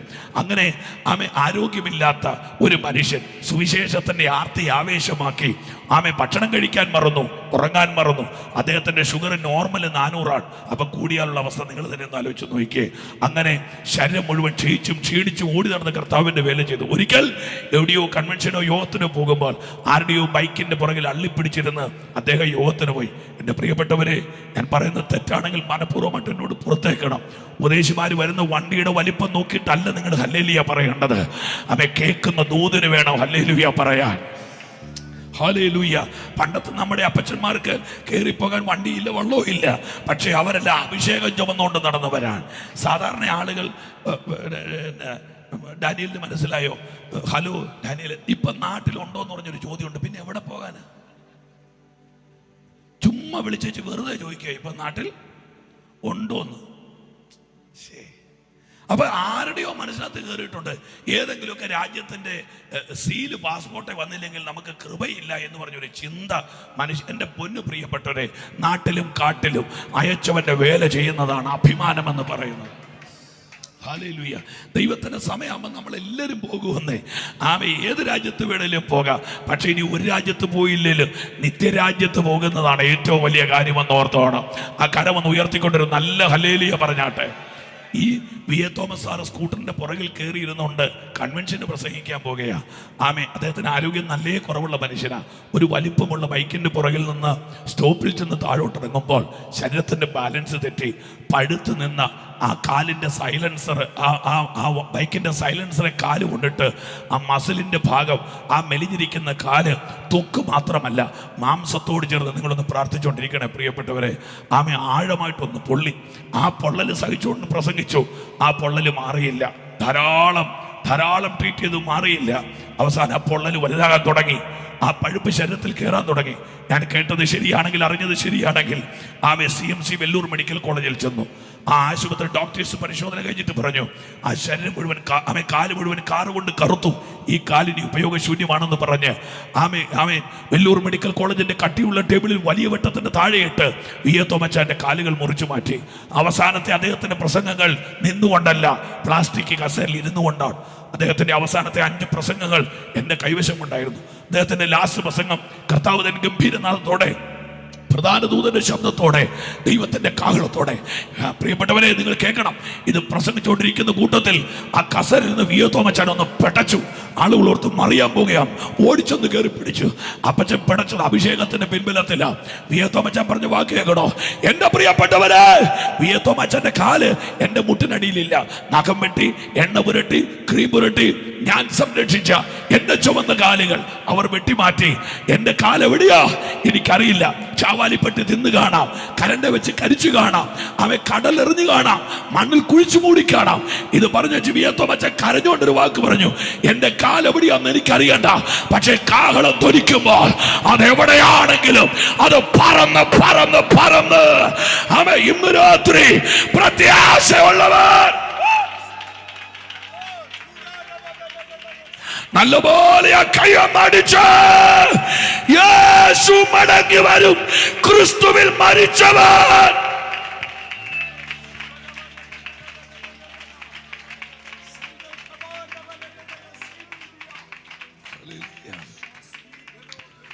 ജഡമരണത്തിന് ബൈബിൾ അമിതമായ പ്രാധാന്യം കൊടുത്തിട്ടില്ല. 3 വാക്ക് പറഞ്ഞ് മനഃപൂർവ്വമായി ഞാൻ ആ ഭാഗം വിടാം. സഹോദരന്റെ ദേഹവിയോഗത്തിൽ മനസ്സ് നൊന്ത് മലയടിവാരത്തിലേക്ക് ഇറങ്ങി വരുന്ന മോശ പാടിയ 90-ാം സങ്കീർത്തനത്തിൽ മരണത്തെക്കുറിച്ചുള്ള 3 വെളിപ്പാടുകളുണ്ട്. ഒന്ന്, മരണം അവരെ ഒഴുക്കിക്കളയുന്നു. കണ്ടില്ലേ? കമ്പിളിപ്പുതപ്പും പുതച്ച് ആ തലേണയും ചേർത്ത് പിടിച്ച് രാവിലെ ഉണരാന്ന് പറഞ്ഞ് കട്ടിമഴ പുറത്തു പെയ്യുമ്പോൾ വീടിനകത്തെ ചെറിയ ചൂടിൽ പതുങ്ങിക്കിടന്ന ഒരു ദേശം മുഴുവൻ, ചൂരന്മല മുഴുവൻ ഇല്ലാതെയായി. അതിനോട് അടുത്ത ദിവസം ഞാൻ നിലമ്പൂര് പോയിരുന്നു. ഞാൻ കണ്ടത് 17 ആംബുലൻസുകൾ മനുഷ്യന്റെ ബോഡിയും കൊണ്ട് പോകുന്നതാ. മനുഷ്യന്റെ മുഖത്ത് ചോരയില്ല. തോട് കുറുകെ നീന്തിയ സഭയിൽ ഒരു വിശ്വാസി എന്നോട് പറഞ്ഞു, തോട് കൂലം കുത്തി പാഞ്ഞു വരുന്ന തോടിന്റെ അക്കരയ്ക്ക് അദ്ദേഹം നീന്തിപ്പോകുമ്പോൾ തടി മുട്ടുന്ന പോലെ കയ്യേലെന്തോ മുട്ടി നീന്തുമ്പോൾ പിടിച്ചു നോക്കുമ്പോൾ അറ്റുവരുന്ന ഒരു മനുഷ്യന്റെ കൈയാണ്. കരയാൻ പോലും കരുത്തില്ലാതെ ആ നാട് മുഴുവൻ വിറങ്ങലിച്ചു വന്നു. ഒരു കൂട്ടരെ മരണം ഒഴുക്കിക്കൊണ്ടുപോകുകയാ. അടുത്ത വാക്ക് മോശ പറയുന്നു, മരണം അവരെ അരിഞ്ഞിടുകയാ. വാളിന്റെ മൂർച്ച കൊണ്ട് മരണം ചിലരെ അരിഞ്ഞ് നിലത്തിടുകയാ. ഇത് രണ്ടും പറഞ്ഞു മോശ പറയുകയാ, ഞങ്ങളുടെ ആയുഷ്കാലം 70, ഏറെയായാൽ 80. എന്നിട്ട് പാടിയ കേൾക്കണോ? ഞങ്ങളെ മരണം അരിയത്തില്ല, ഞങ്ങളെ മരണം അരിയത്തില്ല, ഒഴുക്കത്തില്ല, ഞങ്ങൾ പറന്നു പോകുകയാ. ആ കരം അത് ഉയർത്തിപ്പിടിച്ച് പ്രത്യാശയുള്ളവര് ഞങ്ങൾ പറക്കുകയാ. ഹല്ലേലൂയ. ജഡമരണത്തിന് ബൈബിൾ വലിയ പ്രാധാന്യം കൊടുക്കുന്നില്ല. ഇനി 2ാമത്തെ മരണം ആത്മാവിൻ്റെ മരണമാണ്. അതിനാണ് മാനസാന്തരപ്പെടണമെന്നും രക്ഷിക്കപ്പെടണമെന്നും പറയുന്നത്. എന്തൊക്കെയോ അവിടെ പഠിക്കാനുണ്ട് ഗൗരവമായിട്ട്. ഒരു മനുഷ്യൻ മരിച്ചു പെട്ടിക്കകത്ത് കിടക്കുന്നു. കരഞ്ഞുകൊണ്ട് ആളുകൾ വരുമ്പോൾ തോമാച്ചായൻ പോയെന്ന് പറയുന്നു. തോമാച്ചാൻ അവിടെ കിടപ്പുണ്ടല്ലോ. മുടിയുണ്ട്, അദ്ദേഹത്തിൻ്റെ മുഖമുണ്ട്, പല്ലുണ്ട്, അദ്ദേഹത്തിൻ്റെ എല്ലുണ്ട്, നഖമുണ്ട്, ത്വക്കുണ്ട്. പിന്നെ എന്താ പോയത്? അപ്പൊ ആരാ തോമാച്ചാൻ അകത്തിരിപ്പുണ്ട്. അതാണ് ശരിക്കുള്ള തോമാച്ചൻ. നിങ്ങൾ കേട്ടില്ല? ഹല്ലേലൂയ. ഈ അകത്തുള്ള ആത്മാവിനൊരു മരണമുണ്ട്. സ്നേഹിത, ഇന്ന് രാത്രിയിൽ ഈ സുവിശേഷ യോഗം നിന്റെ ശരീരത്തിന് വേണ്ടി ഉള്ളതല്ല. ഇത് വേഗം തീരാൻ പോകുകയാ. ഹല്ലേലൂയ. ഇത് വേഗം കഴിയും. 3ാമത്തെ മരണം നിത്യമായ മരണമാണ്. പോട്ടെ, അങ്ങനെ വിശദീകരിച്ചാൽ പ്രസംഗം മരണപ്രസംഗമായി പോകും. എനിക്ക് ദൂത് വരേണ്ടത് ഞാൻ ഈ വായിച്ച വാക്യത്തിലേക്ക് വരാം. നിങ്ങൾ ആഴമായിട്ട് എന്നെ ശ്രദ്ധിക്കണം. ചില മിനിറ്റുകൾ സമയം അതിവേഗത്തിൽ പായുകയാണ്. ആ ഫാൻ എൻ്റെ നേരെ നിന്ന് മാറ്റാൻ പറ്റുമോ? എനിക്ക് കാറ്റ് വേണ്ട. ഒന്നാമത് എനിക്ക് തൊണ്ടയില്ല. അതിനിടയ്ക്ക് ആരാണ്ട് ക്ഷണിച്ചു വരുത്തിയ പോലെ എനിക്കൊരു പനിയും കൂടെ വന്നു. പിന്നെ നല്ല ഈ അടുത്തുള്ളൊരു മനുഷ്യൻ ചുമയ്ക്കാത്ത പോലെ നല്ല വൃത്തിയായിട്ട് ഞാൻ ചുമയ്ക്കും. എനിക്ക് അതിനുള്ള കഴിവൊക്കെ തമ്പുരാൻ തന്നു. ഒരുമാതിരി മാറി മാറി വരിക. നിങ്ങൾ ഇനി എന്നെ ഒന്ന് ആഴമായിട്ടൊന്ന് കേട്ടാട്ടെ. ഒരു പട്ടണം, ഒരു സ്ഥലം, പേര് നയിൻ. നയിൻ പട്ടണത്തിന്റെ പേരാണ് നയിൻ. നിങ്ങൾ എല്ലാവരും എന്നെ കേൾക്കുന്നുണ്ടോ? മടുത്തോ ക്ഷീണിച്ചോ? നയിൻ എന്ന് പറയുന്നൊരു പട്ടണം. ആ പട്ടണത്തിന്റെ അകത്തോട്ട് കയറുമ്പോൾ ബൈബിൾ പറയുന്ന കാര്യങ്ങൾ, ഒന്ന് വിധവയായൊരു സഹോദരി, അടുത്തത് ഏകജാതനായൊരു മകൻ, അടുത്തത് ആ മകനെ മരണം കയറി പിടിക്കുന്നു. അങ്ങനെയാണ് ഈ ദൂതും കൊണ്ട് പോകേണ്ടത്. ശ്രദ്ധിക്കുക, ഒരു പട്ടണം, ആ പട്ടണത്തിലെ ഒരു വീട്, ആ വീട്ടുകാരുടെ എഡ്യൂക്കേഷൻ ഇല്ല, ആ വീട്ടിലുള്ള ആളുകളുടെ റേഷൻ കാർഡിലെ പേരില്ല, അവരുടെ വിദ്യാഭ്യാസ യോഗ്യതകളില്ല. പിന്നെ ആ വീട് അറിയപ്പെടുന്നത് പരാജയങ്ങളുടെ പേരിലാണ്, യോഗ്യതകളുടെ പേരിലല്ല. നാട്ടിൻപുറത്ത് ചില വഴി പറഞ്ഞ് കേട്ടിട്ടില്ലേ? ഇന്നയാളുടെ വീട്ടിലോട്ട് പോകുന്ന വഴി ഏതാന്ന് ചോദിക്കുമ്പോൾ ആ കെട്ടിത്തൂങ്ങിയ പുള്ളിയുടെ വീടിന്റെ അപ്പുറത്തെ വഴി കൂടെ പോയാൽ മതിയെന്ന്. കണ്ടില്ലേ? രക്ഷപ്പെട്ടവന്റെ പേര് നമ്മൾ പറയാറില്ല, മുടിഞ്ഞവന്റെ പേരാണ് ഹൈലൈറ്റ് ചെയ്യുന്നത്. ഒരു വീട് അറിയപ്പെടുന്നത് എങ്ങനെയാണ്? മരണത്തിന്റെ പേരിൽ, വൈധവ്യത്തിന്റെ പേരിൽ കയറി വരികയാണ്. ജീവിതത്തിന്റെ സ്വപ്നങ്ങൾ പൂവണിയുന്നതിന് മുമ്പ് തന്റെ ഭർത്താവിന്റെ കണ്ണ് തിരുമിയടയ്ക്കുന്ന, താടി വട്ടം കെട്ടുന്ന ഒരു സ്പിരിറ്റ് ഓഫ് ഡെത്ത്, ഒരു മരണത്തിന്റെ ആത്മാവ് ആ വീടിനകത്ത് കയറി വരികയാ. അയ്യോ, ഒരു പുതുപ്പെണ്ണ്, എന്റെ ഭാഷയിൽ പറഞ്ഞാൽ കരയാൻ പോലും കരുത്തില്ലാതെ നിർജീവമായ തന്റെ ഭർത്താവിന്റെ ശവശരീരത്തിന് മുമ്പിൽ നിർവികാരിയായിട്ടിരിക്കുന്ന ഒരു വല്ലാത്തൊരു കാഴ്ച ഞാൻ ഓർക്കുന്നുണ്ട്. ഞാൻ പഠിച്ചത് 95-ൽ PM ഫിലിപ്പ് സാറിന്റെ ബൈബിൾ കോളേജിലാണ്. MRFന്റെ കയറ്റം കയറി പോകുന്ന വഴിയിലാണ്. അവിടെ ഒരു കൊച്ചു കുഞ്ഞിന്റെ മരണം നടന്ന് ഞാൻ ഓർക്കുന്നുണ്ട്. 4ാം ക്ലാസ്സിൽ പഠിക്കുന്ന കുഞ്ഞ് സ്കൂൾ വിട്ട് വീട്ടിൽ വന്നു. അവന്റെ യൂണിഫോം ഇട്ടുകൊണ്ട് അമ്മ വിളമ്പിക്കൊടുത്ത തണുത്ത ചോറ് അവൻ വാരി കഴിച്ചുകൊണ്ടിരിക്കുമ്പോൾ ജോലി കഴിഞ്ഞ് മടങ്ങി വന്ന അപ്പൻ അദ്ദേഹത്തിന്റെ പഴയ തുരുമ്പടിച്ച സൈക്കിൾ എടുത്തുകൊണ്ട് റേഷൻ കടയിൽ പോകാൻ പഴകിയ 2 സഞ്ചിയുമായിട്ട് പുറത്തിറങ്ങുമ്പോൾ ഈ കൊച്ചു പറഞ്ഞ്, അച്ഛാ ഞാനും വരികയാ. അവരുടെ അപ്പൻ ആകെ പറഞ്ഞു, ഭക്ഷണം കഴിക്കടാ, യൂണിഫോം മാറ്, പോയി കുളിക്ക. പറഞ്ഞു, ഇല്ലച്ചാ ഞാൻ കൂടെ വരികയാ. അങ്ങനെ ശാഠ്യബുദ്ധിയിൽ അപ്പന്റെ കൂടെ സൈക്കിളിന്റെ പുറകിൽ പിടിച്ചു കയറിയിരുന്നു. MRFന്റെ ഇറങ്ങി KK റോഡിലോട്ട് വണ്ടി വഴുതി കയറുമ്പോൾ പുറകിൽ നിന്ന് പാഞ്ഞു വന്നൊരു ട്രക്ക് വന്ന് ആ സൈക്കിളിന്റെ പുറകിൽ ഒരൊറ്റ ഇടിയാണ്. ആ കുടുംബത്തിന്റെ സ്വപ്നത്തെ ഉടച്ചുകൊണ്ട് ആ കുഞ്ഞിന്റെ തലയിൽ കൂടിയാണ് ആ ജീപ്പ് കയറിപ്പോയത്. ആ അപ്പൻ തെറിച്ച് റോഡിന്റെ സൈഡിൽ പോയി വീണു. ഞാൻ ഇന്ന് ഓർക്കുന്നു, ചൂലുകൊണ്ട് തൂത്തെടുക്കുക കൊച്ചിന്റെ തലച്ചോറ്. അവസാനം അന്ത്യചുംബനത്തിന് വകയില്ലാതെ അടച്ച പെട്ടിയുടെ മുകളിൽ ഒരു ചിരിച്ച ഫോട്ടോയും വെച്ച് നാട് മുഴുവൻ ആ വീടിന്റെ മുറ്റത്ത് ഇടിഞ്ഞിളകി നിൽക്കുകയാണ്. ബൈബിൾ കോളേജിൽ നിന്ന് ഞങ്ങളെ ക്യൂ ആയിട്ട് ആ വീട്ടിലേക്ക് കൊണ്ടുപോയത് ഞാൻ ഓർക്കുന്നു. ഞങ്ങളുടെ ബൈബിൾ കോളേജിലെ ഏറ്റവും പ്രായം കുറഞ്ഞ ആളെ ഞാനായതുകൊണ്ട് ആ ജാഥയുടെ ഏറ്റവും ഫ്രണ്ടിൽ ഞാനാണ്. നടന്ന് ആ വീട്ടിലോട്ട് കയറി ചെല്ലുമ്പോൾ മരണ വീടിന്റെ മുറ്റത്ത് മുടി പിച്ചു പറിച്ചുകൊണ്ട് അട്ടഹസിച്ച് ചിരിക്കുന്ന ഒരു സ്ത്രീ. എനിക്ക് വല്ലാത്ത അസ്വസ്ഥത തോന്നി. മരണ വീട്ടിൽ ചിരിക്കുന്ന ഏത് സ്ത്രീയായത്? ഒരു സ്ത്രീ ആ വീടിന്റെ പുറത്തുനിന്ന് അട്ടഹസിച്ച് ചിരിക്കുക. കുറെ സമയം കഴിഞ്ഞ് ഞാൻ സൂക്ഷിച്ചു നോക്കുമ്പോൾ അവളുടെ വാവിട്ടുള്ള ചിരി ഇടയ്ക്കിടയ്ക്ക് കരച്ചിലായി മാറുന്നുണ്ട്. ചിലപ്പോൾ ആ കരച്ചിലൊരു സംസാരമായി മാറുന്നുണ്ട്. എനിക്ക് മനസ്സിലായി, ഓർമ്മ നശിച്ചുപോയ, സുബോധം തകർന്നു പോയ ഒരു സ്ത്രീയുടെ കരച്ചിലാണത്. അവസാനം ഞാൻ കണ്ട കാഴ്ച, ആ സ്ത്രീ ഞങ്ങളുടെ ജാഥയുടെ നേരെ ഓടി വന്നിട്ട് എന്റെ കയ്യാക്കാരെ പിടിച്ചു. പറഞ്ഞ വാക്ക് ഞാൻ ഇപ്പോഴും ഓർക്കുന്നുണ്ട്. എന്തിനാ വന്നേ? അവനെ ക്രിക്കറ്റ് കളിക്കാൻ വിളിക്കാൻ വന്നാണോ? അവൻ വരുന്നില്ല. അവൻ ആ മുറിക്കകത്ത് കയറി കിടക്കുക. പോയി വിളിച്ചു നോക്ക്, എഴുന്നേക്കുമോന്നറിയാൻ. കരയാൻ പോലും കരുത്തില്ലാതെ ആ സ്ത്രീയുടെ ആ ജൽപ്പനങ്ങൾ എന്നെ വല്ലാതെ ഭാരപ്പെടുത്തി. നിങ്ങളൊന്ന് ഓർത്തു നോക്കിക്കേ, ഒത്തിരി സ്വപ്നം കണ്ട് ജീവിതത്തിലേക്ക് കയറിയ ഒരു പാവം പെണ്ണിന് മുമ്പിൽ അവളുടെ സാമ്രാജ്യം അവളുടെ ഭർത്താവാണ്. ആ സാമ്രാജ്യത്തെ ഇടിഞ്ഞിളകി താടി വട്ടം കെട്ടി പഞ്ഞു തിരികെ പെട്ടിക്കകത്ത് കിടക്കുകയാ. കരയാൻ പോലും അവൾക്ക് കരുത്തില്ല. അവസാനം ആ മരണജാഥയുടെ മുൻപിലൂടെ ജീവിച്ചിരിക്കുന്ന ഒരു ശവമായി അവൾ ആമേൻ ആ ശ്മശാനത്തിലേക്ക് പോയി തൻ്റെ പൊന്നു ഭർത്താവിനെ ആമേൻ ആ മണ്ണിലേക്ക് 6 അടി മണ്ണിൽ ചവിട്ടി താഴ്ത്തി വീട്ടിലേക്ക് തിരിച്ചു വന്നു. പുറത്തിറങ്ങാൻ ശേഷിയില്ല, കൂട്ടുകാരോട് മിണ്ടാൻ ശേഷിയില്ല. ആരോടും മിണ്ടാതെ ആ ശാപ കുടുംബ കുത്തി നിൽക്കുന്ന വീടിനകത്ത് ആമെ കരഞ്ഞുകൊണ്ടിരിക്കുമ്പോൾ അപ്പുറത്തെ മുറിക്കാത്തിരുന്ന് ആരോ പറയുക, നല്ല ചെറുക്കനായിരുന്നു, ഒരു കുഴപ്പമില്ലാത്ത ചെറുക്കനായിരുന്നു, ആ നശിച്ച പെണ്ണിനെ കെട്ടി അവന്റെ ജീവനും പോയി. വേറെ ആരോ പറഞ്ഞു, അയ്യോ അതേതാണ്ട് ദോഷമുള്ള പെണ്ണ, അവളുടെ തലയും കെട്ടിയെടുത്തോണ്ട് ഈ വീട്ടിൽ വന്നു, ഈ വീടിനകത്ത് ശവപ്പെട്ടിയും വെച്ചു. ആരോടും മറുപടി പറയാതെ അറിയാത്ത തെറ്റുകൾ പേറിക്കൊണ്ട് പാവം ഒരു സ്ത്രീ ഒരു പിരമിഡ് പോലെ ചെതലരിക്കുന്ന ഒരു തടിക്കഷ്ണം പോലെ മുറിക്കകത്തിരിക്കുകയാ. ഒരു ദിവസം അവൾ തലകറങ്ങി നിലത്ത് വീണു. ആളുകളെല്ലാം കോരിയെടുത്തുകൊണ്ട് ഒരു വൈദ്യന്റെ അടുത്ത് കൊണ്ടുപോയി. എന്തോ വലിയ രോഗം അവൾക്ക്. വൈദ്യൻ നോക്കിച്ച് പറഞ്ഞു, രോഗമല്ല, ഇവളുടെ ഗർഭപാത്രത്തിൽ ഒരു ജീവന്റെ ചലനമുണ്ട്. നാട്ടുകാരറിഞ്ഞു. അവളുടെ ഭർത്താവ് ലോകം വിട്ടു പോകുന്നതിന് മുമ്പ് അവൾക്ക് താലോലിക്കാൻ ഒരു പൊന്നു സന്താനത്തെ അവളുടെ ഗർഭപാത്രത്തിൽ നിക്ഷേപിച്ചിട്ടാണ് ആ മനുഷ്യൻ ലോകം വിട്ടു പോയത്. നിങ്ങൾ കേൾക്ക്, അവളുടെ ഉദരം വലുതാകാൻ തുടങ്ങി. അവളുടെ ഉദരത്തിനകത്ത് അവളുടെ തലമുറയാകുന്ന മാംസകഷ്ണം വളരാൻ തുടങ്ങി. മാസം 4, മാസം 5, മാസം 6, മാസം 7 കുഞ്ഞിന്റെ മുഖമില്ല, കവിളിൽ ചുംബനം കൊടുക്കാൻ മാർഗമില്ല. അനക്കങ്ങളിലൂടെ അവൾ ആ കൊച്ചിനെ സ്നേഹിച്ചു. ലോകത്തിലെ ഏറ്റവും വലിയ വൈകാരികമായ അടുപ്പം ആരോടാ? അമ്മയ്ക്ക് മകനോടാ. അതാ ബൈബിൾ പറയുന്നത്, അമ്മ തൻ കുഞ്ഞിനെ മറക്കുമോ? താൻ പ്രസവിച്ച മകനോട് കരുണ തോന്നാതിരിക്കുമോ? അനക്കങ്ങളിലൂടെ കുഞ്ഞിനെ സ്നേഹിച്ചു. അവസാനം 9 മാസമായി, 9 ദിവസമായി, 9 വിനാഴികയായി കഠിനവേദനയോടെ അലറിക്കരഞ്ഞ് 20 അസ്ഥി വട്ടമൊടിയുന്ന 57 യൂണിറ്റ് വേദന തിന്ന് അലറിക്കരഞ്ഞുകൊണ്ട് ആ അമ്മ കുഞ്ഞിന് ജന്മം കൊടുത്തു. ചോരയുടെ നിറം മാറ്റി പാലാക്കി പാൽക്കുടങ്ങളിൽ ചുരത്തി ഊർത്തിക്കുടിച്ച കുഞ്ഞ് വളരാൻ തുടങ്ങി. ആ കുഞ്ഞിന് പല്ല് കാണിച്ചുള്ള കൊച്ചു ചിരിയും ആ കുഞ്ഞിന്റെ കൊച്ചു കൊച്ചു കുസൃതികളും ഭർത്താവിന്റെ മരണദുഃഖം ആ സ്ത്രീ പതുക്കെ പതുക്കെ മറക്കാൻ തുടങ്ങി. നിങ്ങൾ എന്നെ കേൾക്കുന്നുണ്ടോ? ഭർത്താവിന്റെ മരണദുഃഖം പതുക്കെ പതുക്കെ അവൾ മറക്കാൻ തുടങ്ങി. പക്ഷേ ഒരു ദിവസം നട്ടപ്പാതിരായി റൂമിന്റെ വാതിക്കൽ ആരോ മുട്ടുന്നു. ഓടിച്ചെന്ന് വാതിൽ തുറക്കുമ്പോൾ അവൾ സ്തബ്ധയായി, അവൾ നിശ്ചലയായി.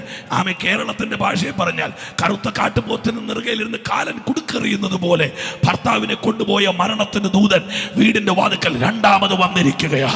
ഇന്ന് രാത്രി നിങ്ങൾ ഏറ്റെടുത്താലും ഇല്ലെങ്കിലും ഈ തകഴിയോട് ദൈവാത്മാവ് പറയുന്നു, ആവർത്തിക്കപ്പെടുന്ന ചില ദുരന്തങ്ങൾ ഇന്ന് രാത്രി കർത്താവ് ശാസിക്കാൻ പോകുകയാ.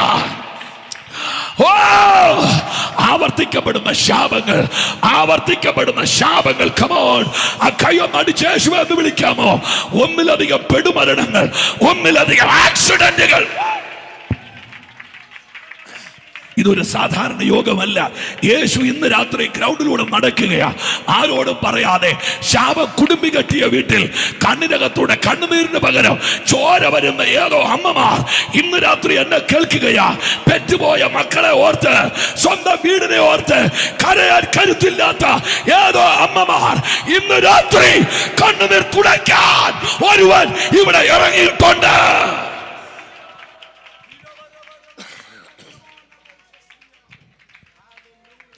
ആ സ്ത്രീ മരണദൂതനെ ഒത്തിരി കമ്പൽ ചെയ്ത് നോക്കി. എന്നെ കൊണ്ടുപോ, കൊച്ചിനെ കൊണ്ടുപോകരുത്, എന്നെ കൊണ്ടുപോ, അവനെ കൊണ്ടുപോകരുത്, എന്നെ കൊണ്ടുപോ, എന്റെ കുഞ്ഞിനെ വിട്, എന്നെ കൊണ്ടുപോ, എന്റെ കുഞ്ഞിനെ വിട്. നമ്മുടെ ഈ കുഞ്ഞുങ്ങൾ ഇതുവല്ലോ അറിയുന്നുണ്ടോ? കൂട്ടും കൂടി വേണ്ടാത്തതും ചെയ്ത് കഞ്ചാവും തിന്ന് MDMA തിന്ന് ഈ കേരളത്തിലൂടെ 10-30 വർഷമായിട്ട് വണ്ടി ഓടിക്കുന്ന ഒരാളാണ് ഞാൻ. നമ്മുടെ കുഞ്ഞുങ്ങളൊക്കെ ഈ ബൈക്കിലൊക്കെ പോകുന്നത് കണ്ടാൽ, അയ്യോ ഇവരെന്തിനാ പോകുന്നത്? നൊന്ത പറ്റിയ അമ്മയുടെ ഗർഭപാത്രത്തിന്റെ വേദന അറിയാൻ മേലാത്ത കുറെ മാംസപിണ്ഡങ്ങൾ. എന്തിനായി പോകുന്നത്? ഇവര് ഒരു കല്ലെ കയറി ഒന്ന് വഴുതിയാൽ അവൻ ഓർമ്മ ചിത്രമാകും. എന്തിന് എങ്ങോട്ടാ പോണേ?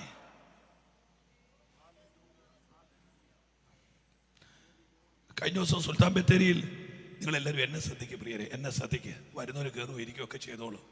സുൽത്താൻ ബത്തേരി യോഗം കഴിഞ്ഞിട്ട് രാത്രി 11 മണിയായപ്പോൾ വയനാടിൻ്റെ ചുരത്തി വന്നപ്പോൾ വണ്ടിയെല്ലാം കൂടെ ബ്ലോക്കായി കിടന്ന് എനിക്കാണ് രാവിലെ വെളുപ്പിനെ 3 മണിക്ക് വീട്ടിൽ വരണം, 6 മണിക്ക് എനിക്ക് അടുത്ത യോഗത്തിന് പോകണം. എനിക്ക് എന്നോട് തന്നെ ദേഷ്യം വന്നിട്ട് ആ ചെറിയ തണുപ്പത്ത് ഞാൻ ആ റോട്ടിലിറങ്ങി. പെരുമ്പാമ്പെരയെടുത്ത പോലെ വണ്ടിയെല്ലാം റോട്ടിൽ നിശ്ചലമായിട്ട് കിടക്കുക. ഞാൻ ലോറി ഓടിക്കുന്ന ഒരു ചേട്ടനോട് ചോദിച്ചു എന്ത് പറ്റി? അദ്ദേഹം പറഞ്ഞു, ഒരു തടി ലോറിയുടെ മേളിൽ നിന്ന് 3-4 തടി കയറ് പൊട്ടി താഴെ വീണു, അതെടുത്ത് കെട്ടാതെ ഇനി വണ്ടി പോകുകയില്ല. ഞാൻ വല്ലാത്ത സങ്കടത്തോടെ നിൽക്കുമ്പോൾ പാസ്റ്റർ, വയനാടിൻ്റെ ചുരം ഇറങ്ങി 10 ബൈക്ക് വരുന്നു. സാധാരണ ബൈക്കല്ല, നമ്മുടെ ഇപ്പോഴത്തെ പിള്ളേർ ഉപയോഗിക്കുന്ന കാട്ടുപോത്ത് പോലത്തെ മുഖം വീർത്ത വലിയ ബൈക്കില്ലേ ഇറങ്ങി വരികയാ. ഈ 10 ബൈക്കിന്റെ പ്രത്യേകത, ഓടിക്കുന്നവൻ ഇങ്ങനെ ഓന്ത് മരത്തെ ഇരിക്കുന്നല്ലിരിക്കും, ഇങ്ങനെ കുനിഞ്ഞിരിക്കും. പുറകെ ഇരിക്കുന്ന കൊച്ചിങ്ങനെ BSNL ടവർ പോലത്തെ ഇങ്ങനെ ഇരിക്കും. കണ്ടിട്ടില്ലേ? 10 ബൈക്കിൽ ഇറങ്ങി വരിക 10 കുഞ്ഞുങ്ങൾ. സൂക്ഷിച്ചു നോക്കിയപ്പോൾ കണ്ടത് എന്നറിയോ ഡാനിയൽ പാസ്റ്റർ? 10 ബൈക്കിന്റെ പുറകിലിരിക്കുന്ന 10 പെൺകുട്ടികളാണ്. ഈ 10 പേര് അവരുടെ പെങ്ങന്മാരാണെന്ന് ചിന്തിക്കാനും മാത്രം ഞാൻ മണ്ടനാകണോ? സമയം എത്രയാണെന്നറിയോ? രാത്രി 11 മണി. ഇന്ന് രാത്രി ഞാനിത് നിങ്ങളോട് പ്രസംഗിക്കുമ്പോൾ എനിക്ക് മക്കളോട് വൈരാഗ്യമില്ല. 20 വയസ്സുള്ളൊരു പെൺകുഞ്ഞിനെ വളർത്തുന്ന അപ്പനാ ഞാൻ. എൻ്റെ കുഞ്ഞിന് 20 വയസ്സ് പ്രായമുണ്ട്, മൂത്ത കുഞ്ഞിന്. ഒരു പെൺകുഞ്ഞിനെ വളർത്തുന്ന അപ്പൻ്റെ നെഞ്ചിനകത്തെ കനലും തീയും എൻ്റെ നെഞ്ചിനകത്തുണ്ട്. അപ്പന്മാരില്ലേ ഇതിനകത്ത്? കുഞ്ഞുങ്ങൾ കോളേജിൽ പോയിച്ച് വരുമ്പോൾ രാത്രി 6 മണിക്ക് ശേഷം വന്നില്ലെങ്കിൽ വീട്ടിൽ നിന്ന് ഒരു ടോർച്ച് എടുത്തുകൊണ്ട് ബസ് സ്റ്റോപ്പിൽ പോയി അവരെ കൂട്ടിക്കൊണ്ട് വന്നവരല്ലേ നമ്മളൊക്കെ. നിങ്ങൾ എന്നാ മിണ്ടാതിരിക്കുന്നത്? ഇവിടെ പിള്ളേരൊന്നും ഇല്ലേ? അത് ഇങ്ങനെയുള്ള വൈകാരിക ബന്ധങ്ങളൊന്നും ഇല്ല ഇവിടെ ആർക്കും.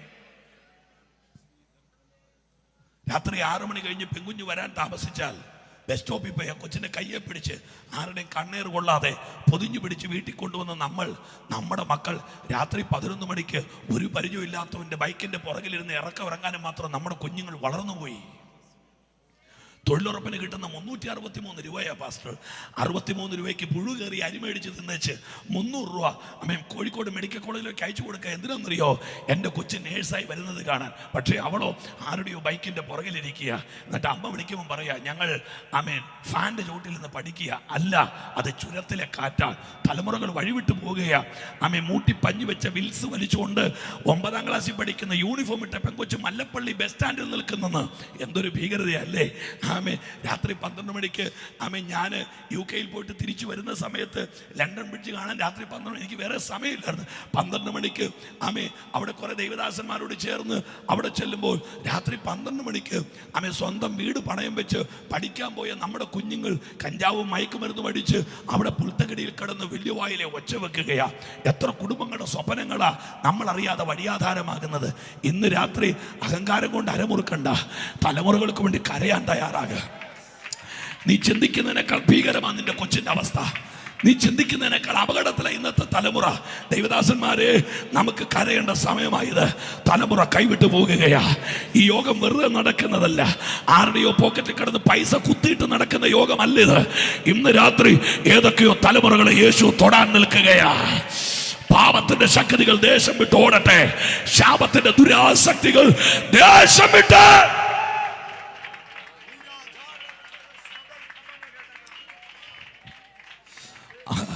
എന്റെ സമയം പോകുന്നു. ആ കുഞ്ഞിനെ മരണമില്ലാതെയാക്കി. കരയാൻ കരുത്തില്ലാത്ത പാവം അമ്മ ആ കൊച്ചിന്റെ ബോഡി എടുത്ത് ശവമഞ്ചത്തിൽ കിടത്തി. നാട്ടുകാർ മുഴുവൻ ഇളകി. മഞ്ചം ചുമക്കുന്നവർ വീട്ടിൽ വന്നു. മഞ്ചം ചുമക്കുന്നവർ ആ കുഞ്ഞിന്റെ ബോഡി എടുത്ത് മഞ്ചത്തിൽ കിടത്തി. എന്നിട്ട് കൊണ്ടുപോകുകയാ. അല്ലേലും പാസ്റ്ററെ, ആരെങ്കിലുമൊക്കെ ചുമക്കാൻ വരുമ്പോൾ നമ്മൾ ഓർക്കും അവർക്ക് നമ്മളോടുള്ള സ്നേഹം കൊണ്ട് ചുമക്കാൻ വന്നതാണ്. പക്ഷേ ചുമക്കുന്നവന്റെ പുറകെ പോയാൽ മതി. രക്ഷിക്കാനല്ല കൊണ്ടുപോകുന്നത്, മൂടാൻ വേണ്ടി കൊണ്ടുപോവുകയാ. കുഴിച്ചു മൂടാൻ വേണ്ടി കൊണ്ടുപോവുകയാ. ബൈബിളിൽ വേറെ ഒരു ചുമട്ടുകാരുണ്ട്. ഒരു മുടന്തനെ ചുമന്നുകൊണ്ട് പോകുന്ന ചിലര്. ഒരാള് അയാളെ കണ്ടപ്പോൾ നമ്മൾ ഓർത്തു കയ്യും കാലും വയ്യാത്ത ഒരു ഹാൻഡിക്യാപ്ഡ് ആയിട്ടുള്ള ഒരാളെ ചുമന്നുകൊണ്ട് പോകുന്നു. നല്ല മനുഷ്യനാ. പക്ഷെ പുറകെ പോയപ്പോഴാണ് കണ്ടത് സ്നേഹം കൊണ്ട് ചുമന്നതല്ല, അവരെ വഴിയിലിരുത്തി തെണ്ടിച്ച് കാശുണ്ടാക്കാൻ വേണ്ടി ചുമന്നതാ. ഒരു കൂട്ടർ ചുമക്കുന്നത് ലാഭത്തിന് വേണ്ടി, വേറൊരു കൂട്ടർ ചുമക്കുന്നത് കുഴിച്ചു മൂടാൻ. എന്നാൽ യെശയ്യാപ്രവചനം 53 ഞാനൊരു ചുമട്ടുകാരനെ കണ്ടു. അവൻ നമ്മുടെ വേദന ചുമക്കുന്ന ദൈവമാണ്. കയ്യൊന്ന് ഉയർത്തിപ്പിടിച്ചു പോവുകൊണ്ട് അവൻ നമ്മുടെ ശാപങ്ങളെ ചുമക്കുന്ന ദൈവമാണ്. വീട്ടിൽ നിന്ന് നിങ്ങൾ പ്രാർത്ഥിച്ചുകൊണ്ടിരിക്കുക. ചില മിനിറ്റുകൾ മതി എനിക്ക്. വീട്ടിൽ നിന്ന് ഒരു ശവപേടകം ചലിക്കുകയാ. എങ്ങോട്ട്? ശ്മശാനത്തിന്റെ 6 അടി മണ്ണിലേക്ക്. പക്ഷേ ബൈബിൾ പറയുന്നു, വീട്ടിൽ നിന്നുള്ള മരണയാത്ര ശ്മശാനത്തിലേക്ക് പോകുമ്പോൾ പട്ടണത്തിന് പുറത്തുനിന്ന് ഒരു ജീവന്റെ ജാഥ അകത്തോട്ട് വരികയാ. ആ ജാഥ നയിക്കുന്നത് യേശുവാണ്. ഇന്ന് രാത്രിയിലെ യോഗത്തിന്റെ പ്രത്യേകത, നിന്റെ ശാപത്തിന്റെ യാത്രയെ തടയാൻ ഒരു ജീവന്റെ യാത്ര.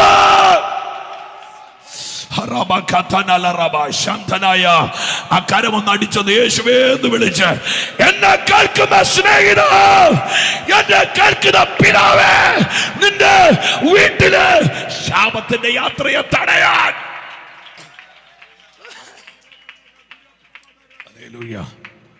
ആ മരണജാഥയെ തടയാൻ ഒരു ജീവന്റെ ജാഥ വരികയാണ്. ആരാ ആരാ ആ ജാഥയെ നയിക്കുന്നത്? യേശുവാണ്, ജീവന്റെ ദാതാവ്. വീട്ടിൽ നിന്ന് പോകുന്ന ജാഥയെ നയിക്കുന്നത് ആരാ? ഒരു ശവം, ഒരു മരണമഞ്ചം, ഒരു നിരാശ, ഒരു കരച്ചിൽ. ഈ രണ്ട് ആമേ പ്രാർത്ഥിച്ചുകൊണ്ടിരിക്കാവോ? കമോൺ ദേവദാസന്മാരെ, പ്ലീസ് പ്ലീസ് ആമേ പ്രാർത്ഥിച്ചുകൊണ്ടിരിക്കാവോ? പരിശുദ്ധാത്മാവേ, ഞങ്ങൾ നിന്റെ സഹായം ചോദിക്കുന്നു. നയിന്റെ തെരുവിൽ വെച്ച് രണ്ട് ജാഥകൾ കൂട്ടിമുട്ടുക. ആരൊക്കെ? ഒന്ന് മരിച്ച ചെറുപ്പക്കാരൻ, രണ്ട് ജീവിപ്പിക്കുന്ന കർത്താവ്. ഒന്ന് ആമേ പാപം, രണ്ട് വിശുദ്ധി. ഒന്ന് മനുഷ്യൻ, രണ്ട് മഹാദൈവം. ഇന്ന് രാത്രി തകഴിയുടെ തെരുവിൽ ഒരു കൂട്ടിമുട്ടൽ നടക്കാൻ പോകുകയാ. ശാപവും അനുഗ്രഹവും തമ്മിൽ, ജീവനും മരണവും. എനിക്കറിയില്ല, എന്നോട് പരിശുദ്ധമ്മ പറയുന്നു, ഏതൊക്കെയോ വീട്ടിൽ കരിങ്കൊടിക്ക് നമ്മെ കുത്തി നിൽക്കുന്ന മരണത്തിന്റെ ജാഥകൾ ഇന്ന് രാത്രി തടയപ്പെടാൻ പോകുകയാണ്. കമാൺ ആമേ, യേശുവേ എന്ന് വിളിച്ചൊന്ന് ആരാധിക്കാമോ? ചില വീടുകളില് ഹല്ലേലൂയ. ബൈബിൾ പറയുന്നു, ശ്രദ്ധിച്ച് കേൾക്കാമോ? യേശു മഞ്ചത്തിൽ തൊട്ടു.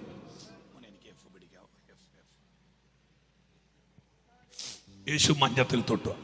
എല്ലാവരും എന്നെ കേട്ടിരിക്കണേ പ്ലീസ്. യേശു മഞ്ചത്തിൽ തൊട്ടു. മഞ്ചം ചുമക്കുന്നവർ നിന്നു. ഒരു 10 മിനിറ്റോടെ പ്ലീസ്. എനിക്ക് ഈ ശ്രദ്ധിക്കാത്തവരോട് പ്രസംഗിച്ച് കളയാൻ എൻ്റെ ദൂതില്ലാത്തത് കൊണ്ടാണ്. ഏതെങ്കിലും മോർച്ചറിലേക്ക് ഏതെങ്കിലും നേഴ്സ് മരുന്നും കൊണ്ട് പോകുന്ന കണ്ടിട്ടുണ്ടോ? അത് പ്രതീക്ഷയില്ലാത്ത സ്ഥലമായതുകൊണ്ട് അങ്ങോട്ട് മരുന്നും കൊണ്ട് പോകാത്ത. യേശു മഞ്ചത്തിൽ തൊട്ടു. യേശു മഞ്ചത്തെ പിടിച്ചെന്നല്ല വാക്യം, മഞ്ചത്തെ തൊട്ടെന്നാണ്. അപ്പൊ എൻ്റെ പൊന്നമ്മേ, നിന്റെ വീട്ടിലെ ശാപത്തെ തടയാൻ യേശുവിന്റെ കൈ പോലും വേണ്ട, വിരല് മതി. തൊട്ടെന്ന് യേശു മഞ്ചത്തിൽ തൊട്ടു. അവിടെ എഴുതിയിരിക്കുന്ന വാക്ക് ചുമക്കുന്നവർ എന്ന്. നിന്റെ വീട്ടിൽ നടക്കുന്ന എല്ലാ ശാപത്തിന്റെ മൂവ്മെന്റിനെ തടയാൻ ഇന്ന് രാത്രി യേശുവിന്റെ വിരല് മതി. അപ്പൊ നിങ്ങൾ ചോദിക്കും, യേശുവിന്റെ വിരല് കൊണ്ട് ഇത്രയും വലിയ കാര്യം നടക്കുമോ? പിന്നെ നടക്കും. ഒരു വ്യഭിചാരിണിയായ സ്ത്രീയെ കല്ലെറിയാൻ വേണ്ടി ആളുകളെല്ലാം ഇട്ട് ഓടിച്ചപ്പോൾ എൻ്റെ ബൈബിൾ വായിക്കുന്നത് യേശു കുനിഞ്ഞു വിരല് കൊണ്ട് ഏതാണ്ട് എഴുതിയെന്നാ. യേശു എഴുതി വെച്ച് തലവൊക്കെ നോക്കിയപ്പോൾ ഒരു കൂന കല്ലുകൊണ്ട് ആ പെണ്ണുകൊണ്ട് എറിയാൻ വന്നവരില്ല. ഇന്ന് രാത്രി എൻ്റെ കർത്താവ് ചിലത് എഴുതിയാൽ നിനക്കെതിരെ നിൽക്കുന്ന ഒരു ശക്തിയും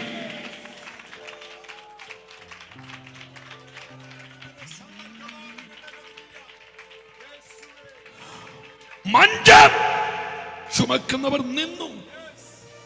യേശു മഞ്ചത്തിൽ തൊട്ടു. ഇനിയാണ് എനിക്ക് നിങ്ങളോട് പറയാനുള്ള സുവിശേഷം. ഞാനൊരു സുവിശേഷകൻ എന്ന് പറയപ്പെടാൻ ഇഷ്ടപ്പെടുന്നു. എന്നെ കേൾക്കാമോ നിങ്ങൾക്ക്? മഞ്ചം ചുമക്കുന്നവർ നിന്നു. ഡാനിയൽ പാസ്റ്ററെ, മഞ്ചത്തിന്റെ അകത്ത് ഒരു അമ്മയുടെ ഏകജാതൻ, മഞ്ചത്തിന്റെ മുമ്പിൽ നിൽക്കുന്നത് ഒരു അപ്പന്റെ ഏകജാതൻ. ദേവദാസന്മാരെ എന്റെ കൂടെ നിൽക്കാവോ? മഞ്ചത്തിന്റെ അകത്ത് ഒരമ്മയുടെ ഏകജാതൻ, മഞ്ചത്തിന്റെ പുറത്ത് ഒരപ്പന്റെ ഏകജാതൻ. എന്താ തെളിവ്? യോഹന്നാൻ 3:16 തന്റെ ഏകജാതനായ പുത്രൻ. രണ്ട്, മഞ്ചത്തിനകത്ത് ഒരമ്മയുടെ മോൻ, മഞ്ചത്തിന്റെ മുമ്പിൽ ഒരപ്പന്റെ മോൻ. മൂന്ന്, മഞ്ചത്തിനകത്ത് കിടക്കുന്നത് മരണത്തിന് കീഴ്പ്പെട്ടവൻ, മഞ്ചത്തിന്റെ പുറത്ത് നിൽക്കുന്നത് മരണത്തെ ജയിക്കുന്നവൻ. മഞ്ചത്തിനകത്ത് കിടക്കുന്നത് പാപം നിമിത്തം മരിച്ചവൻ, മഞ്ചത്തിന്റെ പുറത്ത് നിൽക്കുന്നത് പാപികൾക്ക് വേണ്ടി മരിക്കുന്നവൻ.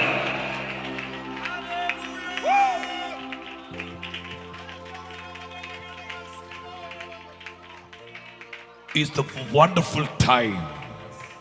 ഇതൊരു നല്ല രാത്രിയാണ്.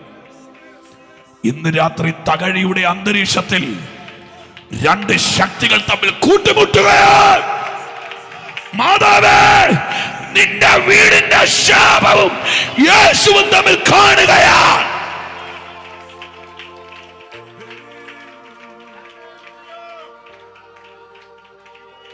യേശു ഒരൊറ്റ വിളിയാണ്, ബാല്യക്കാരാ എഴുന്നേൽക്കുക. എന്റെ ദേവദാസന്മാരെ, ക്രിസ്ത്യാനിറ്റിയിൽ നമ്മുടെ ഏറ്റവും വലിയ ധൈര്യം യേശു വിളിച്ച മരിച്ചവർക്ക് ചെവി കേൾക്കൂ എന്നുള്ളതാണ്. കാര്യം ബൈബിളിലെ വാക്യം, മരിച്ചവർ ദൈവപുത്രന്റെ ശബ്ദം കേൾക്കും, കേൾക്കുന്നവർ ജീവിപ്പിക്കപ്പെടുന്ന കാലം വരികയാണ്.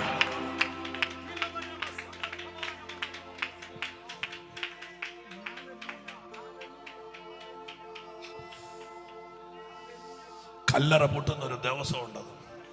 പോട്ടെ, ഞാൻ ഈ മാനസാന്തര ദൂതിയിൽ നിന്ന് മാറുന്നില്ല. ഈ തോണ്ടി പിടിക്കാനുള്ള പല സാധനങ്ങളും എന്റെ തലയ്ക്കകത്ത് വരുന്നുണ്ട്. എടുക്കുകയില്ല. അതൊക്കെ എടുത്താൽ പെന്തിക്കോസുകാർക്ക് നല്ലതായിട്ട് കൈയടിക്കാം, താല്പര്യമില്ല.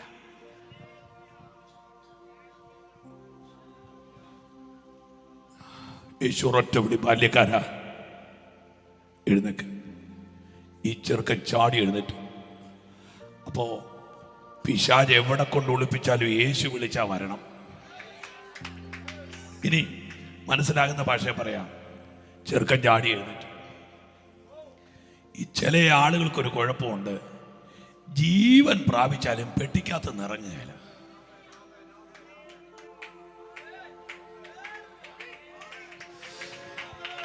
യേശു അത്ഭുതം ചെയ്ത എത്ര വീട്ടുകാര് തകഴിയിലുണ്ടെന്നറിയോ? പക്ഷെ പെട്ടി നിറഞ്ഞുകയില്ല. കാര്യം, അടിച്ച് തീർന്ന പെർഫ്യൂം, അടിക്കാനുള്ള പെർഫ്യൂം, ഇട്ട് തീർന്ന പൗഡർ, ഇട്ട് തീരാത്ത പൗഡർ, നല്ല വെളുത്ത തുണി, സൈഡിൽ മുല്ലപ്പൂവ്, നടക്കണ്ട ഈട്ടിയുടെ പെട്ടി. ജീവൻ പ്രാപിച്ചവൻ താഴെ ഇറങ്ങണം.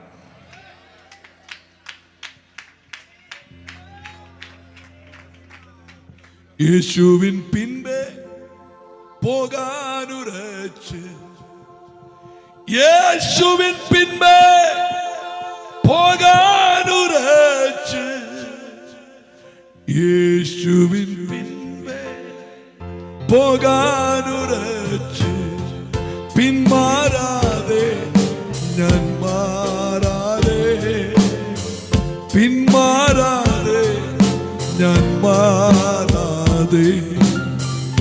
I have decided to follow Jesus. I have decided to follow Jesus. I have decided to follow Jesus. No turning back, no turning back, no turning back, no turning back. ഇനിയൊരു 3-4 minute നിങ്ങൾ എന്നെ ആഴത്തിൽ കേൾക്കണം.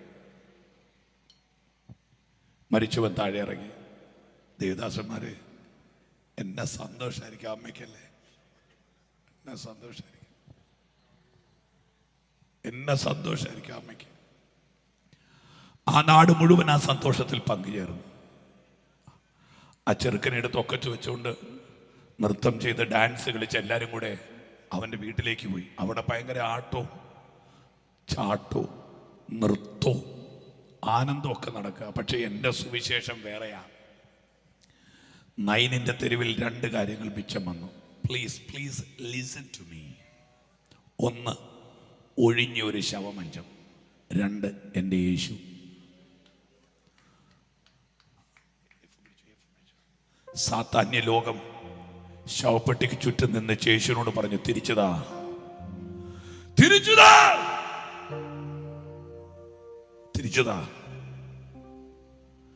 ഇതിനകത്ത് നിറക്കിക്കൊണ്ട് പോയവനെ തിരിച്ചതാ. പാപത്തിന്റെ ശമ്പളം മരണം. ഞങ്ങൾക്ക് അവനെ വേണം. യേശു പറഞ്ഞവനെ തരിയല.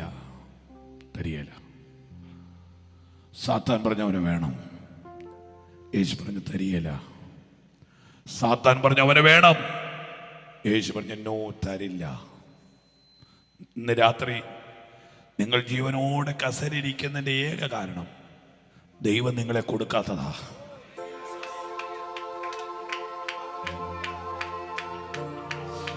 സാത്താൻ പറഞ്ഞ അവരെ വേണം.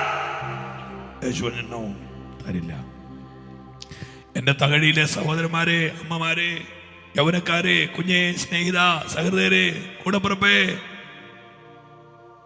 അവസാനം സാത്താൻ യേശുവോട് പറഞ്ഞൊരു വാക്ക് കേൾക്കണം.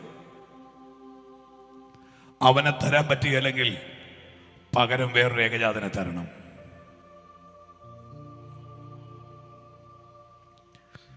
പകരം വേറൊരു ഏകജാതനെ തരണം. യേശു സാത്താനോട് പറഞ്ഞു, അവനെ എഴുന്നേൽപ്പിച്ച് വിട്ട പെട്ടിയിൽ അവന് പകരമായി വേറൊരു ഏകജാതനെ തരാം. സാത്താൻ ചോദിച്ചു അതാരാ? യേശു പറഞ്ഞു അത് ഞാനാ. ഇന്ന് രാത്രി സ്നേഹിത,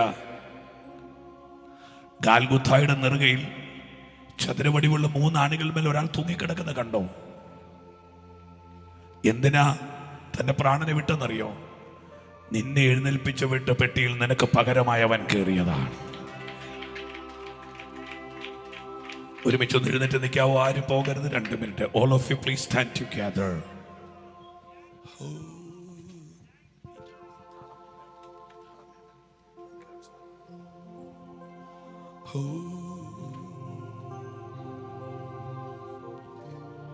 മക്കളെ, പ്രിയപ്പെട്ടവരെ, സഹോദര, എനിക്കൊന്ന് പ്രിയാങ്കളൊക്കെ റാന്നിയല്ലേ? ഡാനിയൽ റാന്നിയിലുള്ളവരാ.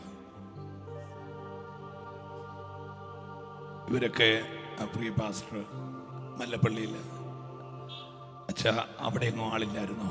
പിന്നെ എന്തിനാ തകഴിയിൽ? ഇന്ന് രാത്രി യേശുവിൻ്റെ സ്നേഹം അവരെ വലിച്ചുകൊണ്ട് ഇവിടെ വരും. ദയവായിട്ട് നിങ്ങളുടെ കണ്ണുകളൊക്കെ ഒന്ന് അടച്ചു പിടിച്ചേച്ച്. നിനക്ക് പകരമായി അവൻ ക്രൂശിലേക്ക് കയറിയെങ്കിൽ ഇന്ന് രാത്രി ഞാൻ ആരുടെ കൈ പൊക്കിക്കാൻ ആഗ്രഹിക്കുകയില്ല. ഞാൻ ചെയ്യത്തുമില്ല. ഞാൻ ഇന്നുവരെ ചെയ്തിട്ടുമില്ല. ഇന്ന് രാത്രി ഒരൊറ്റ തീരുമാനമെടുക്കാവോ? യേശുവേ, എനിക്ക് പകരമായിട്ടാണ് നീ മരിച്ചതെങ്കിൽ ഇനി നിനക്ക് പകരമായിട്ടായിരിക്കും ഞാൻ ജീവിക്കുന്നത്.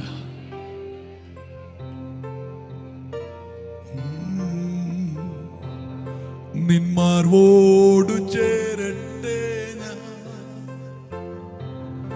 യേശുനാഥ,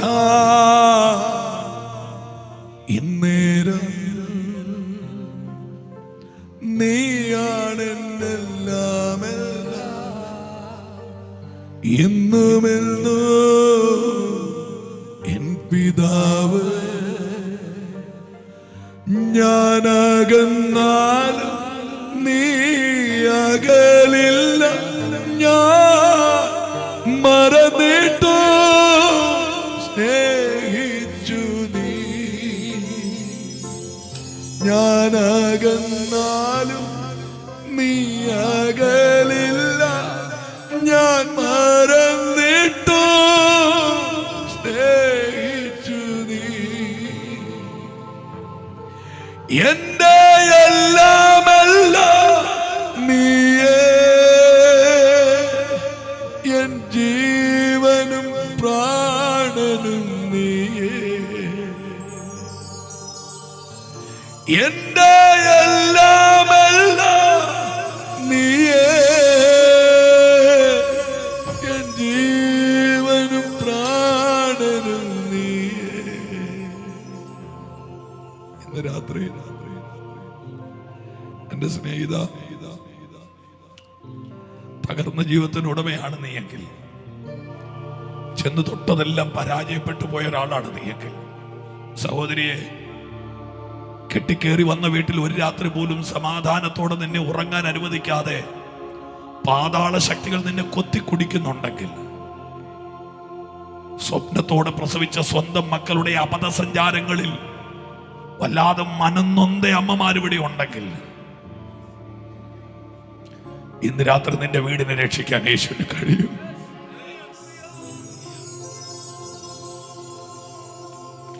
എന്റെ യൗവനക്കാരെ, എന്റെ ചെറുപ്പക്കാരെ, എന്റെ സഹോദര, ഈ ലോകത്തിൽ നിനക്ക് അധിക നാൾ മുൻപോട്ട് പോകാൻ പറ്റില്ല. എവിടെയെങ്കിലും നീ ഒന്ന് മുട്ടിടിച്ച് വീണാൽ ഇന്ന് തോളിൽ കൈയിടുന്നവരെല്ലാം നാളെ നിന്നെ വിട്ടുമാറും. നീ ഏകനാകും. ഇന്ന് രാത്രി നിനക്ക് വിശ്വസ്തയോടെ കയറി പിടിക്കാൻ ഒരു കൈയുണ്ട്.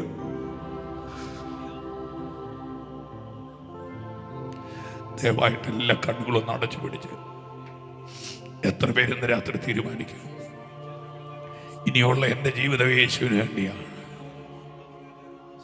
ഇനിയുള്ള എൻ്റെ ജീവിതം യേശുവിന് വേണ്ടിയാണ്.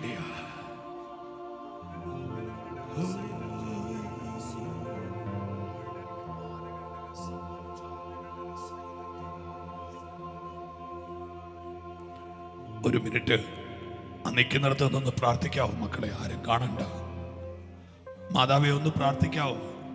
സഹോദരി ഒന്ന് പ്രാർത്ഥിക്കാവോ?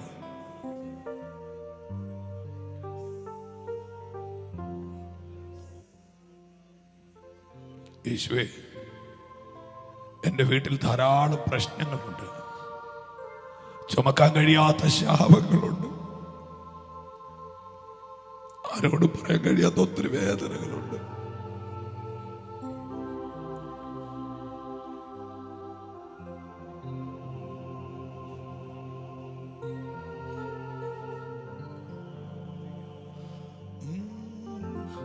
ക്രൂശിന്മേ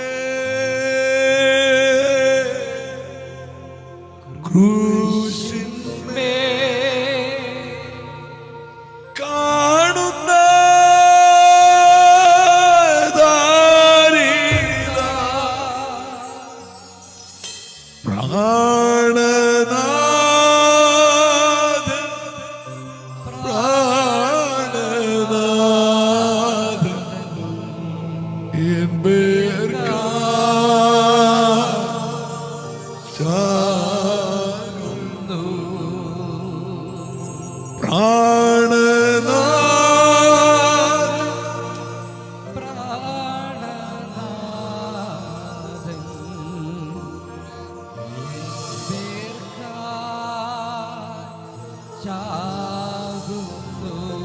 ഇനി പാപത്തെ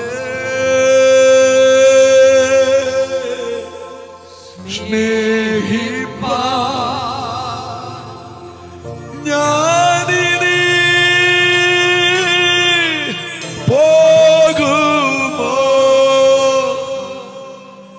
യേശുവേ പൈതരാ ജീവിക്കൂ ഞാനിനി. യേശുവേ പൈതരാ ജീവിക്കൂ ഞാനിനി.